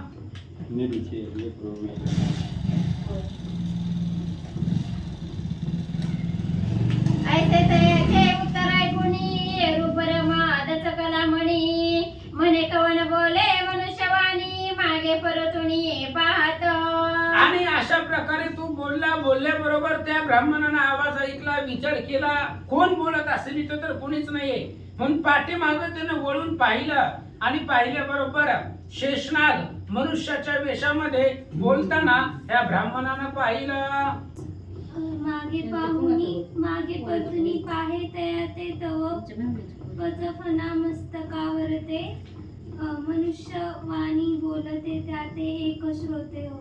आणि त्या ब्राह्मणानं पाठीमाग वळून पाहिलं. आता कोणीतरी बोललं, बोलण्याचा आवाज आला, माग वळून पाहिलं तर 5 फणा डोक्यावरती. मनुष्य वाणीनं आपण जसं बोलतो तसं तो नाग बोलू लागला. त्यानं वरती पाहिलं तर डोक्यावरती 5 फणाचा शेषनाग हे असणाऱ्या ब्राह्मणानं पाहिलं. आणि पाहिल्याबरोबर तो शेषनाग काय बोलतोय ब्राह्मण ऐकू लागला. म्हणे आपण कसा कावन मस्तकी फणा दारू न जाण बोलता मनुष्य ऐसे वचन की जे निवेदन मज लागी. त्या ब्राह्मणानं बोलायला सुरुवात केली. आपण कोण आहेत म्हणले. मनुष्यासारखं बोलताय. डोक्यावरती असणारे शेषनाग आहे. नाक दिसू लागला. 5 फणे आहेत. कोण आहेत. मनुष्यवाणीनं कसं काय बोलताव असं तो ब्राह्मण बोलू लागला. तव बोलता झाला ईश म्हणे मी तव असे शेष संतुष्ट झाले मानस दुग्ध प्राशने तुझी या. त्यावेळेस त्या शेषनागानं बोलायला सुरुवात केली. म्हणले मी शेषनाग आहे आणि तुझी दूध टाकला. आता दूध आणि साखर ते मी पेलो. एवढ्या मोठ्या कडक उन्हाळ्यामध्ये उन्हानं अंग माझं तापलेलं होतं. तू दूध आणि साखर दिल्यामुळं ते दूध मी पेलो म्हणून माझं अंतःकरण संतुष्ट झालं. म्हणून तुझ्यावरती प्रसन्न आहे. काय मागायचं असेल तर माग असं शेषनाग त्या ब्राह्मणाला बोलू लागले. या लागी झालो से प्रसन्न इच्छा असेल ते मागे वरदान येरू करी अस्य वादन म्हणे येतो विधान कांतीचे. त्यावेळेस त्या शेषनागाने सांगितलं तुझ्यावरती प्रसन्न आहे. तुला काय मागायचं असेल तर माग. त्यावेळेस त्याने विचार केला ही सगळं आपल्या बायकोच काय महिमा नाही. तिनं आपण पाणी मागितलं असताना दूध आणि साखर तिनं दिलं. तिनं दिल्यामुळं आपण वतलं, फेकून दिलं. फेकून दिल्यामुळं हे शेषनाग पेले आणि आज शेषनाग प्रसन्न झाले. हे सगळं बायकोचं महिमा आहे असं त्यावेळेस त्या ब्राह्मणाला आठवलं. एके महाराजाय अवसरी कांता आमुची असे घरी ती ते पुसोन झड करी येतो माघारी परतोनी. शेषनागाने विचारलं माग तुला प्रसन्न झालोय. काय मनामध्ये इच्छा आहे ती मागून घे. त्यावेळेस त्याने सांगितलं बायकोला विचारावं लागेल काय मागायचं ते. आपण कसं डोकं चालवायचं. हे सगळं महिमान पत्नीच आहे. आजपर्यंत नीट कोण बोललं नाही. आज साक्षात शेष नारायण आपल्याला प्रसन्न झाले. त्यामुळं काय मागायचं ते आपण आपल्या बुद्धीनं नको मागायला. म्हणून त्या शेषनागाला सांगितलं तुम्ही इथं थांबा. आता माघारी जातो. जेवढं अंतर आलोय चालून तेवढं माघारी जातो. बायकोला विचारतो आणि ती जी माग म्हणेल तेच मागतो. तिची इच्छा असे काय तो होतो मज ठाऊके न होय. इतका केला जो उपाय तो पर्याय ते तीच असे पै. आणि त्या ब्राह्मणाने सांगितलं तुम्ही जी प्रसन्न झाले. शेषनाग प्रसन्न होण्याला कारण फक्त बायको आहे. बायकोमुळे तुम्ही प्रसन्न झाले. त्यामुळे काय मागायचं तिच्या मनामध्ये काय आहे मला काय माहिती. म्हणून मी आताच्या आता जातो तिला विचारतो तिच्या मनामध्ये काय आहे आणि जे तिच्या मनामध्ये आहे तेच मागतो असं तो ब्राह्मण बोलू लागला. मी परतून मागतो येता आपण स्थिरावे समर्थाय मी येरू तथास्तु म्हणून तत्वा झाला परतता ब्राह्मण. त्या ब्राह्मणाने सांगितलं महाराज जर प्रसन्न झाला तर मी आताच्या आता जातो घरी बायकोला विचारतो आणि जोपर्यंत मी माघारी येत नाही तोपर्यंत तुम्ही इथंच थांबा. नाहीतर मी गेल्यावर निघून जाणार. पण वरदान कोण द्यायचं. इथंच थांबा. मी आताच्या आता पळत पळत जातो बायकोला विचारून येतो.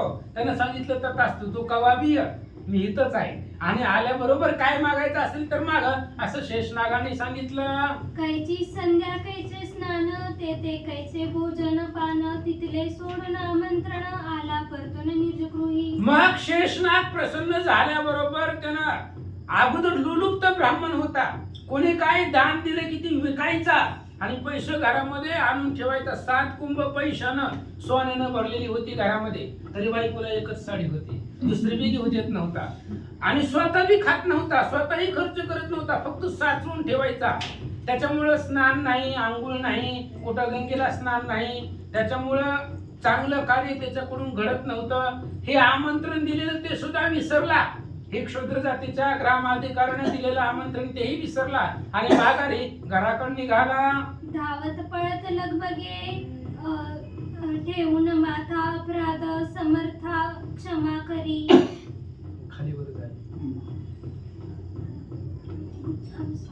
धावत पळत लगबगे गृही पात सर्गे द्वार देश मुनी म्हणे कोठे घर बुडवणे आणि मग लगेच त्यावेळेस धावत धावत पळत पळत गेला. जेवढा अंतर आला होता तेवढा अंतर पळत गेला. घरी गेले गेल्या दरवाजामधनं हाक मारली, अय कुठं आहे म्हणले, घर बुडवली. सगळं घर बुडवले म्हणलं. आजपर्यंत चांगलं आमंत्रण चाललं होतं जेवायला, किती आनंद मनामध्ये होते. काय काय विचार केला होता त्या ब्राह्मण क्षुद्र जातीच्या लोकांना, काय काय बनवलं असेल जेवायला. सगळी इच्छा मनामध्ये घेऊन गेलो होतं आणि काय ती नाग प्रसन्न झाला आणि त्यानं मागितलं, हे सगळं तुझ्यामुळं आहे. सगळं घर बुडवलंय, कुठं आहे, बाहेर ये असं त्यानं दरवाज्यातनच हाक मारले. ऐसा पती शब्द ऐकता धावत आली पतिव्रता चरणावर ठेवून माथा अपराध समर्था क्षमा करी. आणि नवऱ्याचा आवाज ऐकल्याबरोबर ती घाबरली. आताच गेलं होतं, जेवलं का नाही म्हणले, लगेच कस काय माघारी आलं. जाऊ दे म्हणले, आता नवऱ्याचा आवाज आहे. आणि त्यानं आवाज दिल्याबरोबर घाबरेपणानं ती बाहेर आली. आल्याबरोबर नमस्कार केला, त्या ब्राह्मणाच्या पाया पडली.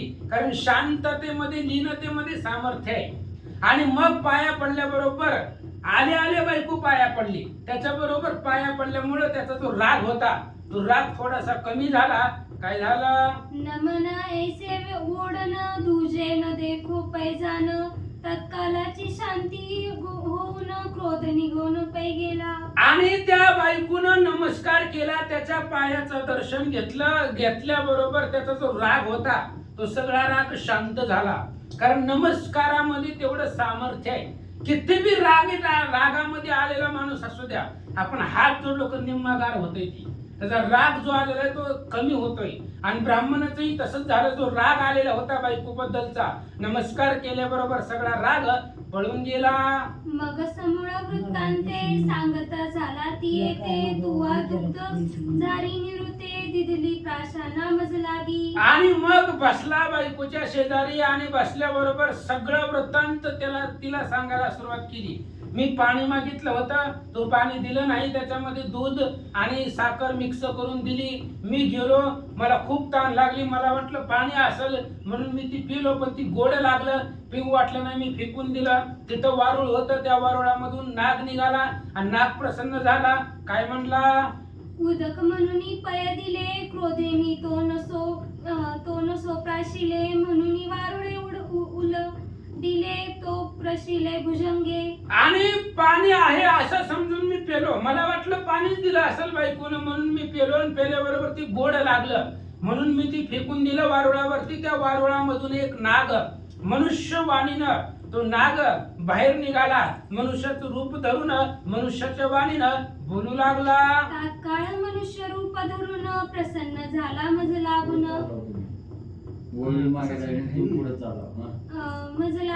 पुसावया तुझ कारणे आलो धावून तात्काळी. आणि मग त्या नागानं ते दूध प्राशन केल्याबरोबर त्यालाही आनंद वाटला, समाधान वाटलं. एवढ्या मोठ्या उन्हानं तेही तप्त झालेलं होतं त्याचं शरीर. मी दूध फेकल्याबरोबर त्यानं प्याला, त्याला समाधान वाटलं. मनुष्य रूपानं तो त्या वारुळामधून बाहेर आला, माझ्या बरोबर बोलू लागला, प्रसन्न झाला. अशी कहाणी कथा घडलेली तो ब्राह्मण बायकोला सांगू लागला. तरी काय इच्छा असेल मानसी तोची माग तू तयासी ऐकून ऐसिया वाचनासी येरी मानसी चाकटली. आणि मग लगेच त्या शेषाने विचारलं, त्या नागाने विचारलं, हे बघ तुझ्यावरती प्रसन्न झालोय म्हणून काय इच्छा मनामध्ये आहे ते माग. आज तुझ्यावरती मी प्रसन्न आहे, काय तुझ्या मनामध्ये जी इच्छा आहे ती माग. असं त्याचं बोलणं ऐकलं. ऐकल्याबरोबर म्हणे नवल केवढे झाले आमंत्रणे सोडले बोलतसे ऐसा बोले सत्या मिथ्या हरिजने.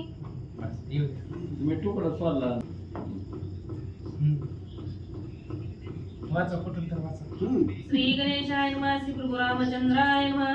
तात्काळ मनुष्य रूप धरून प्रसन्न झाला मज लागून पुसावया तुझ कारणे आलो धावत तात्काळी.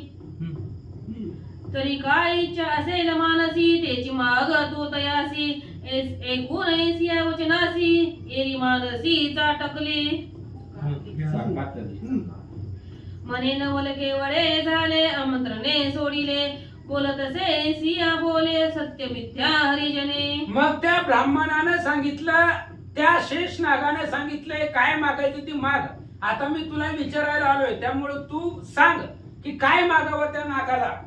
ही बायकोने विचार केला, ही गेलं जेवायला, आणि जेवायचं सोडून ही सगळ्या बाकीच्या गप्पा गोष्टी करायला, सत्य मिथ्या हारी जाणे. तिने विचार केला, ह्या ब्राह्मणाच्या शब्दावर विश्वासच कसा ठेवायचा. नाग कुणाला प्रसन्न होत आहे काय, मनुष्यवाणीनं बोलतोय का, तिला विश्वास बसला नाही ह्याच्या बोलण्यावरनं. म्हणून तिने विचार केला, जे असल ते असल. काय सांगते ऐका. विचार करू निज मनसी म्हणे इतकेची मागी जे तया लागुनी जे दिदले असे तेची देऊनी मनोरथ पुरवावे. मग त्याच्या बायकोनं हुशार होती, ती पत्नी होती, साध्वी होती. तिने विचार केला, हे बघा प्रसन्न झालेत ना तुम्हाला शेषनाग, जावा आता त्याच्यापाशी, आणि त्याच्यापाशी गेल्यानंतर ना त्याला एवढंच मागा, जे त्यानं दिलेलं आहे तेच दे मला. म्हणजे तुझ्या मनामध्ये जी इच्छा आहे ती दे. आपण स्वतःच्या तोंडाने काही मागायचं नाही. तसं गोरक्षनाथाने त्या अडबंगीनाथाला सांगितलं होतं, मनामध्ये जे आहे ते करायचं नाही. तसं तुमच्या मनामध्ये जे आहे ते द्या म्हणले, काही बी द्या, जे तुमच्या मनात असेल ते द्या, असं बायकोनं त्या ब्राह्मणाला सांगितलं. इतकेची मागा स्वामी अनिक नसे काही उर्मी तथास्तु मनोनी स्वागमी परत झाला तात्काळ. आणि तेवढंच तुम्ही ब्राह्मणाला त्या असणाऱ्या शेषनागाला मागा, त्यांनी ज्यांना जे द्यायचंय ते घ्या, ते स्वीकारा, एवढंच मागा. अशा प्रकारे त्या पत्नीचं बोलणं ऐकलं, आणि तो ब्राह्मण तिथून पुन्हा जिथं वारुळ होतं तिथं येऊन पोहोचला. येऊनी नमिले शशराजा म्हणे गे वचन महाराजा कांतेचे मानसी जे चोजा श्रवण करी आदरेसी. आणि आल्याबरोबर शेष नागाला नमस्कार केला. शेष महाराज तिथंच होते, आणि नमस्कार केल्याबरोबर त्याने सांगितलं, ऐका म्हणले महाराज, मी गेलो घरी, बायकोला विचारलं, पण बायकोनं काय मागितलंय, काय सांगितलंय ते सांगतो, ऐका. ती बोले दिले तेची द्यावे आणि मागू जीवे भावे समर्थे हेची पुरवावे मनोभावे दयाळुवा. आणि त्या बायकोनं सांगितलेलं आहे की तुम्ही मनामध्ये जे दिलेलं आहे मला, किंवा जे देणार आहे तेच द्या. आम्ही आमच्या तोंडानं तुम्हाला काही मागणार नाही. जे तुम्हाला मनामध्ये द्यायचंय, मनापासून द्यायचंय वरदान, तेच आम्हाला द्या. अशा प्रकारे बायकोचं मागणं आहे, असं ब्राह्मणानं शेषनागाला सांगितलं. एकोणी तयाचे उत्तर शेषवदे कर्म अघोर कांता तुझी परमचतुर मागितला वर नेटका. आणि अशा प्रकारे त्याचं बोलणं ऐकलं. ऐकल्याबरोबर लगेच या असणाऱ्या शेषनागाने विचार केला, बायको हुशार आहे म्हणले, कारण काही जरी मागितलं असतं तरी ती माणसाची बुद्धी आहे. आता देणारा शेषनाग आहे, त्या स्वतःच्या बुद्धीने देणार आहे, मग काही कमी देणार आहे का, तो भगवंत आहे. शेषनारायण म्हणजे भगवान परमात्मा आहे. काहीतरी स्वतःच्या बुद्धीने तो शेषनाग देईल, असं त्या बायकोनं पत्नीने विचार केला. आपण स्वतःहून मागण्यापेक्षा त्याला काय द्यायचं ते देऊ द्या. अशा प्रकारचं बोलणं ऐकल्याबरोबर शेषनागाला आनंद वाटला. तवनसे तुझी एक पाळी परी देणे घडे एकाळी तथास्तु मनोनी ते वेळी गुप्त झाला भुजंग. आणि मग लगेच शेषनागाने विचार केला, म्हणले ऐका, एकतर द्यायचं तुझ्या कपाळामध्येच नाही, तुला आम्ही वरदान द्यावं असं प्राप्त नशीब तुझ्या अदृष्टामध्ये कपाळामध्ये तेवढं नशीब नाही. पण तुझी बायको नामस्मरण करते, भजन करते, आणि त्या भजन भक्तीच्या बळावरती द्यावं लागतंय. म्हणून शेषनागाने तथास्तु म्हटले, आणि तिथून गुप्त त्या वारुळामध्ये निघून गेले. ब्राह्मण परतला तेथुनी मार्गी विचार करतेसे मनी म्हणे आमंत्रणे दिदली सोडूनी संधी अस्तमानी होऊ आली. शेषनागानं जी दिलं ते दिलं महाराज, पण काय दिलं त्याला सद्बुद्धी आठवली. आणि हे महत्वाचं आहे, मानवी जीवनामध्ये सद्बुद्धी सगळ्यात मोठी आहे. ज्ञानेश्वर माऊलींनी पुरावा दिलाय, तैसी सद्बुद्धी ठेकोटी म्हणू नये. मनाला सुचलेली बुद्धी दीपकली का धाकोटी परी महातेजा ते प्रगटी तैसी सद्बुद्धी ठेकोटी म्हणू नये. म्हणून शेष महाराजांनी त्याला बुद्धी दिली, जरा धनलोभीपणा कमी कर, सत्सत्विक बुद्धीनं वाग, दुसऱ्याच्या घरी आमंत्रणात जायचं, हे सगळं जे काय विवेक विचार आहे तो विवेक विचार त्याच्या मनामध्ये घातला. आणि शेष नागानं तथास्तु म्हटल्याबरोबर बुद्धीचा कायापालट झाला, आणि याच्या डोक्यामध्ये काय काय विचार आले ऐका. तरी आजी सुदिन पर्व काळ शनी प्रदोष परम मंगळ तरी ग्रामवासी तुझे सकळ भोजना लागी पाचारू. ही कायम दुसऱ्याच्या घरी जेवायला जाणार ह्याच्या मनामध्ये विचार आला, आता पर्व काळ आहे, प्रदोष आहे आणि ह्या वेळेला आपण घरामध्ये एवढी मोठी संपत्ती आहे, इस्टेट आहे, 7-7 कुंभ भरून सोनं चांदी घरामध्ये आहे, आपण ह्या पर्व काळाला अन्नदान करू, अनेक ब्राह्मणाला बोलू आणि त्यांना जेवायला देऊ, अशा प्रकारची बुद्धी म्हणजे ही सद्बुद्धी शेष महाराजांनी त्याला अर्पण केली आणि डोक्यामध्ये विचार आला, ब्राह्मणाला बोलवावं, जेवायला द्यावा. म्हणे मिष्टान्न करून बरवे भूदेवता ते तोष व्हावे, आपणही यथेष्ट भक्षावे, मन संतोषावे कांतेचे. त्याने विचार केला, आता आपण काय करू, ब्राह्मणाला जेवपाचरण करू, त्यांना जेवायला देऊ, आपण बी खाऊ, आपल्या घरचं खायला कशाची लाज आहे, दुसऱ्याच्या घरी लाज नाही, दुसऱ्याच्या घरी खाल्लं एवढे दिवस, म्हणून दुसऱ्या ब्राह्मणाला बोलवू, पंचपक्वान्नाचं जेवण बायकोला करायला लावू, आपणही ते मिष्टान्न खाऊ, दुसऱ्यालाही खाऊ घालू, त्यामुळे बायकोलाही आनंद होईल, असा विचार त्याच्या मनात आला. ऐसा विचार करून विचार घरी पातला सत्वर, परमहर्षे होऊन निर्भर बोले उत्तर श्रेयसी. अशा प्रकारचा विचार केला, घरी माघारी आल्याबरोबर मनामध्ये आनंद होता आणि आनंदत असताना दरवाजामधून बायकोला हाक मारली, चांगल्या गोड आवाजामध्ये बायको बाहेर आली आणि काय म्हणू लागला, ऐका. म्हणे तुवा सांगितली जी रीती आम्ही मागितले भुजंगाप्रती, दिदले म्हणून त्रिवार वचनोक्ती वधूनी गुप्त झाला तो. आणि त्या असणाऱ्या ब्राह्मणाने सांगितलं, हे बघ, गेलो होतो, तू जसं सांगितलं तसंच मी त्या शेषाला मागितलं. काय सांगितलं होतं बायकोना, त्यांना जे द्यायचंय ते देऊ द्या, त्यांच्या मनानं, तुमच्या मनानं मागू नका, म्हणून अशा प्रकारचा वर मागितलं. ते नाही तर असतो म्हटलं, ते गुप्त झालं. आता मी घराकडे आलो, पण माझ्या डोक्यामध्ये एक विचार आलाय. कोणता? तरी एक विचार अमाक्षु देणे पिढले फार, आजी प्रदोष आणि मंदवार पर्व पार बोली जे. म्हणून माझ्या डोक्यामध्ये एक विचार आलाय.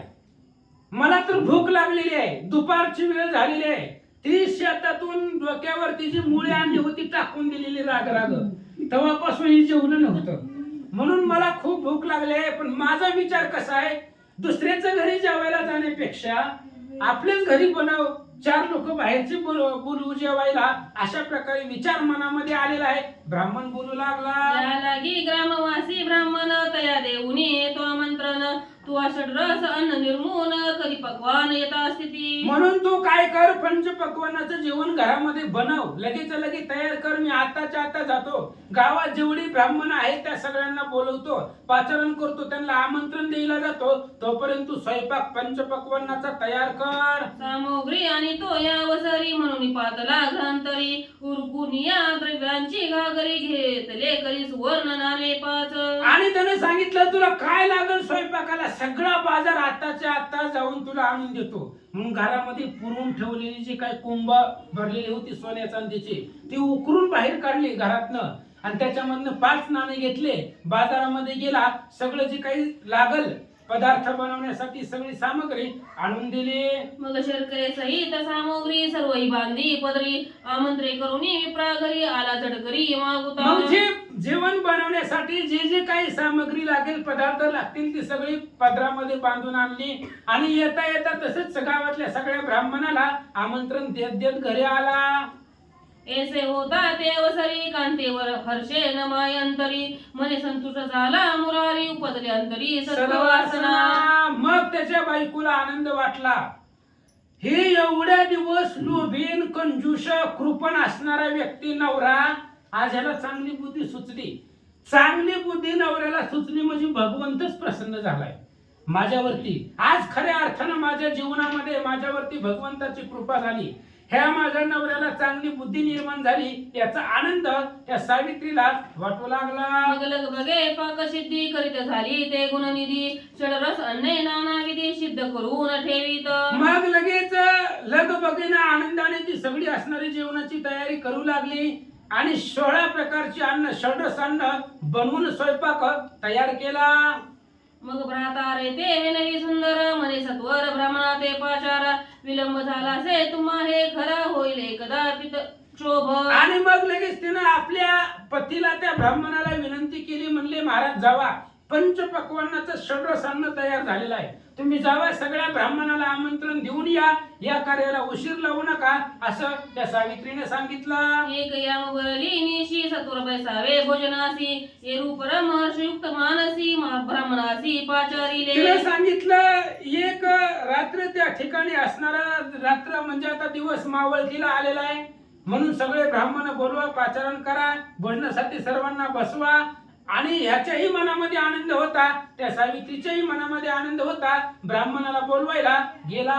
आद्यपाद्यादी पूजन करीत झाला पण देऊन सुमन आणि चंदन रंगमाळिका घातली. मग यानं सगळं घरामध्ये थाट केला, सगळं जे काही कमवलेलं होतं ते सगळं घालवलं. रांगोळी त्या असणारे त्याच्या बायकोनं काढली, ताटाच्या पुढं रंगमाळा लावले, दिवे लावले, सगळ्या ब्राह्मणाची पाद्यपूजा केली आणि आमंत्रण करून ताटावरती बसवलं. विस्तीर्ण मंडली करतारी पात्रे दीप जळून या पवित्रे कनारांगोळी निजांज पात्रे प्रतिपादे ठेविली. मग विस्तीर्ण अशा प्रकारची पंतरवाळ्या म्हणजे ती केळाची पाण्याच्या पंतरवाळ्या बनवलेल्या होत्या, त्या पुढे आणून ठेवल्या.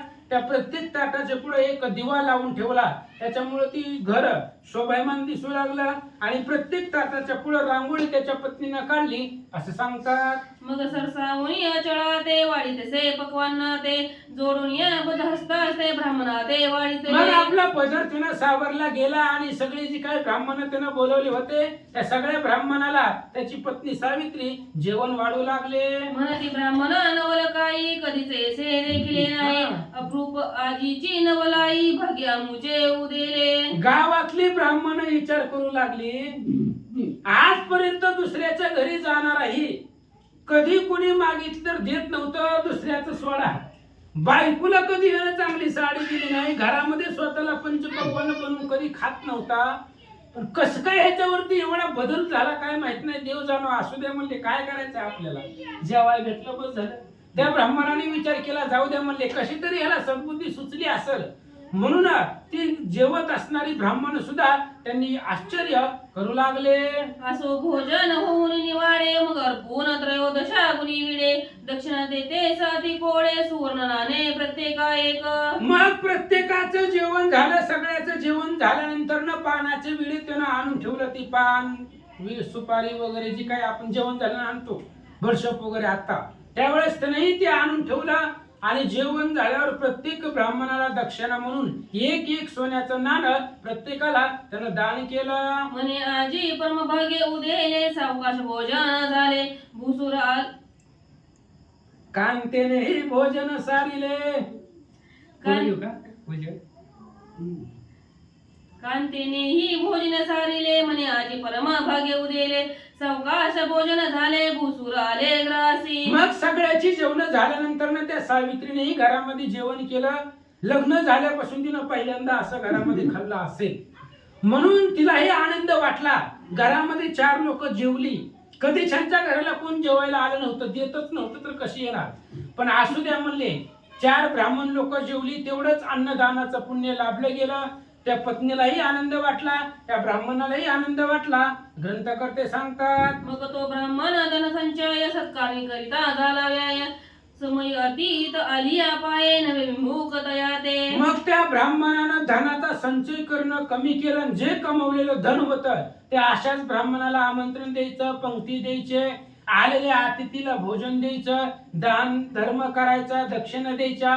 म्हणजे कमवलेलं जे धन होतं ते सगळं सत्कर्माला त्यानं वापरून टाकलं. ऐसी धरिता सदवासना पाहता ते झालीये छळना झाली पुण्याची गणना पतिव्रता अंगना तयाची. अशा प्रकारची सद्भावना त्यानं मनामध्ये धरली म्हणजे शेष नागानं बुद्धी त्याच्या डोक्यामध्ये घातली. सद्बुद्धी त्याला प्राप्त झाल्याबरोबर आजपर्यंत जे काही पाप घडलं होतं ते सगळं पाप संपलं गेलं.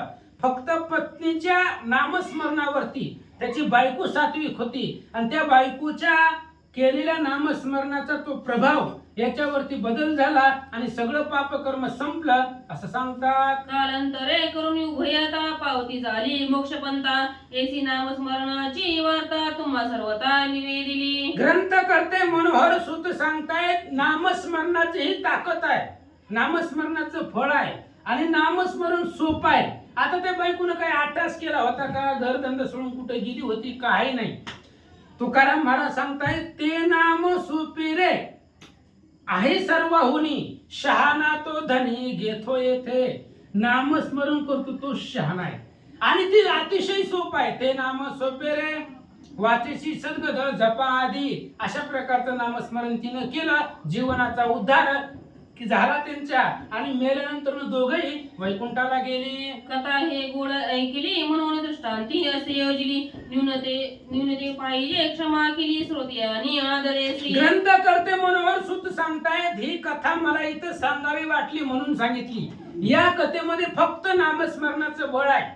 त्याची पत्नी अहोरात्र भगवंताचं नामस्मरण करत होती कुठल्याही कार्यामध्ये आणि त्या नामस्मरणाच्या बळावरती ह्याला सद्बुद्धी निर्माण झाली आणि याचा जीवनाचा उर्वरित संसार सुखाचा झाला. मेल्यानंतर ही वैकुंठाला गेली. म्हणून नामस्मरणाची ताकद आहे. ही कथा तुम्हाला इथं सांगितली. महाराज सांगतात, श्रोत्यांनी आदरेसी हे तव दंत कथा नामानी जे प्रत्ययोपरांतरी पाहिजे नामस्मरणा विना आन तुझे. आणि म्हणून श्रोत्यांनी लक्षामध्ये घ्या, ही काही दंतकथा आहे किंवा कुठल्याही प्रकारची वेगळी कथा आहे किंवा सांगितली काहीतरी सांगितलंय म्हणून सांगितलं असं मनामध्ये आणू नका. तुम्ही पद्मपुराण व्यास महाराजांचं पहा. त्या पद्मपुराणाच्या आधाराने ही कथा सांगितलेली आहे आणि नामस्मरणाशिवाय तरुण जाण्यासाठी उद्धारच नाही म्हणून ही कथा सांगितली.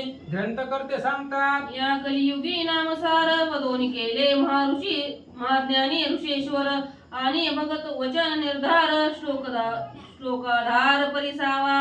आणि ग्रंथकर्त्यांनी शेवटच्या भूमीला सांगितलं, या कलियुगामध्ये भगवंताच्या नामाशिवाय दुसरं तरुण जाण्याचा उद्धारच नाही.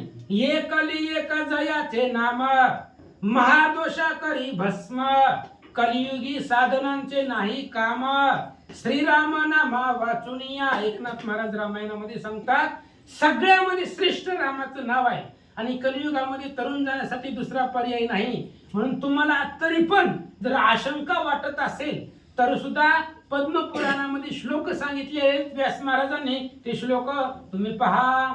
इति श्री अधिक महात्मा ग्रंथ पद्मपुराणीचे संमत मनोहर सुत विरचित अष्टोध्याय गोळा पुंडलिका वरद हरी विठ्ठल, श्री ज्ञानदेव तुकाराम.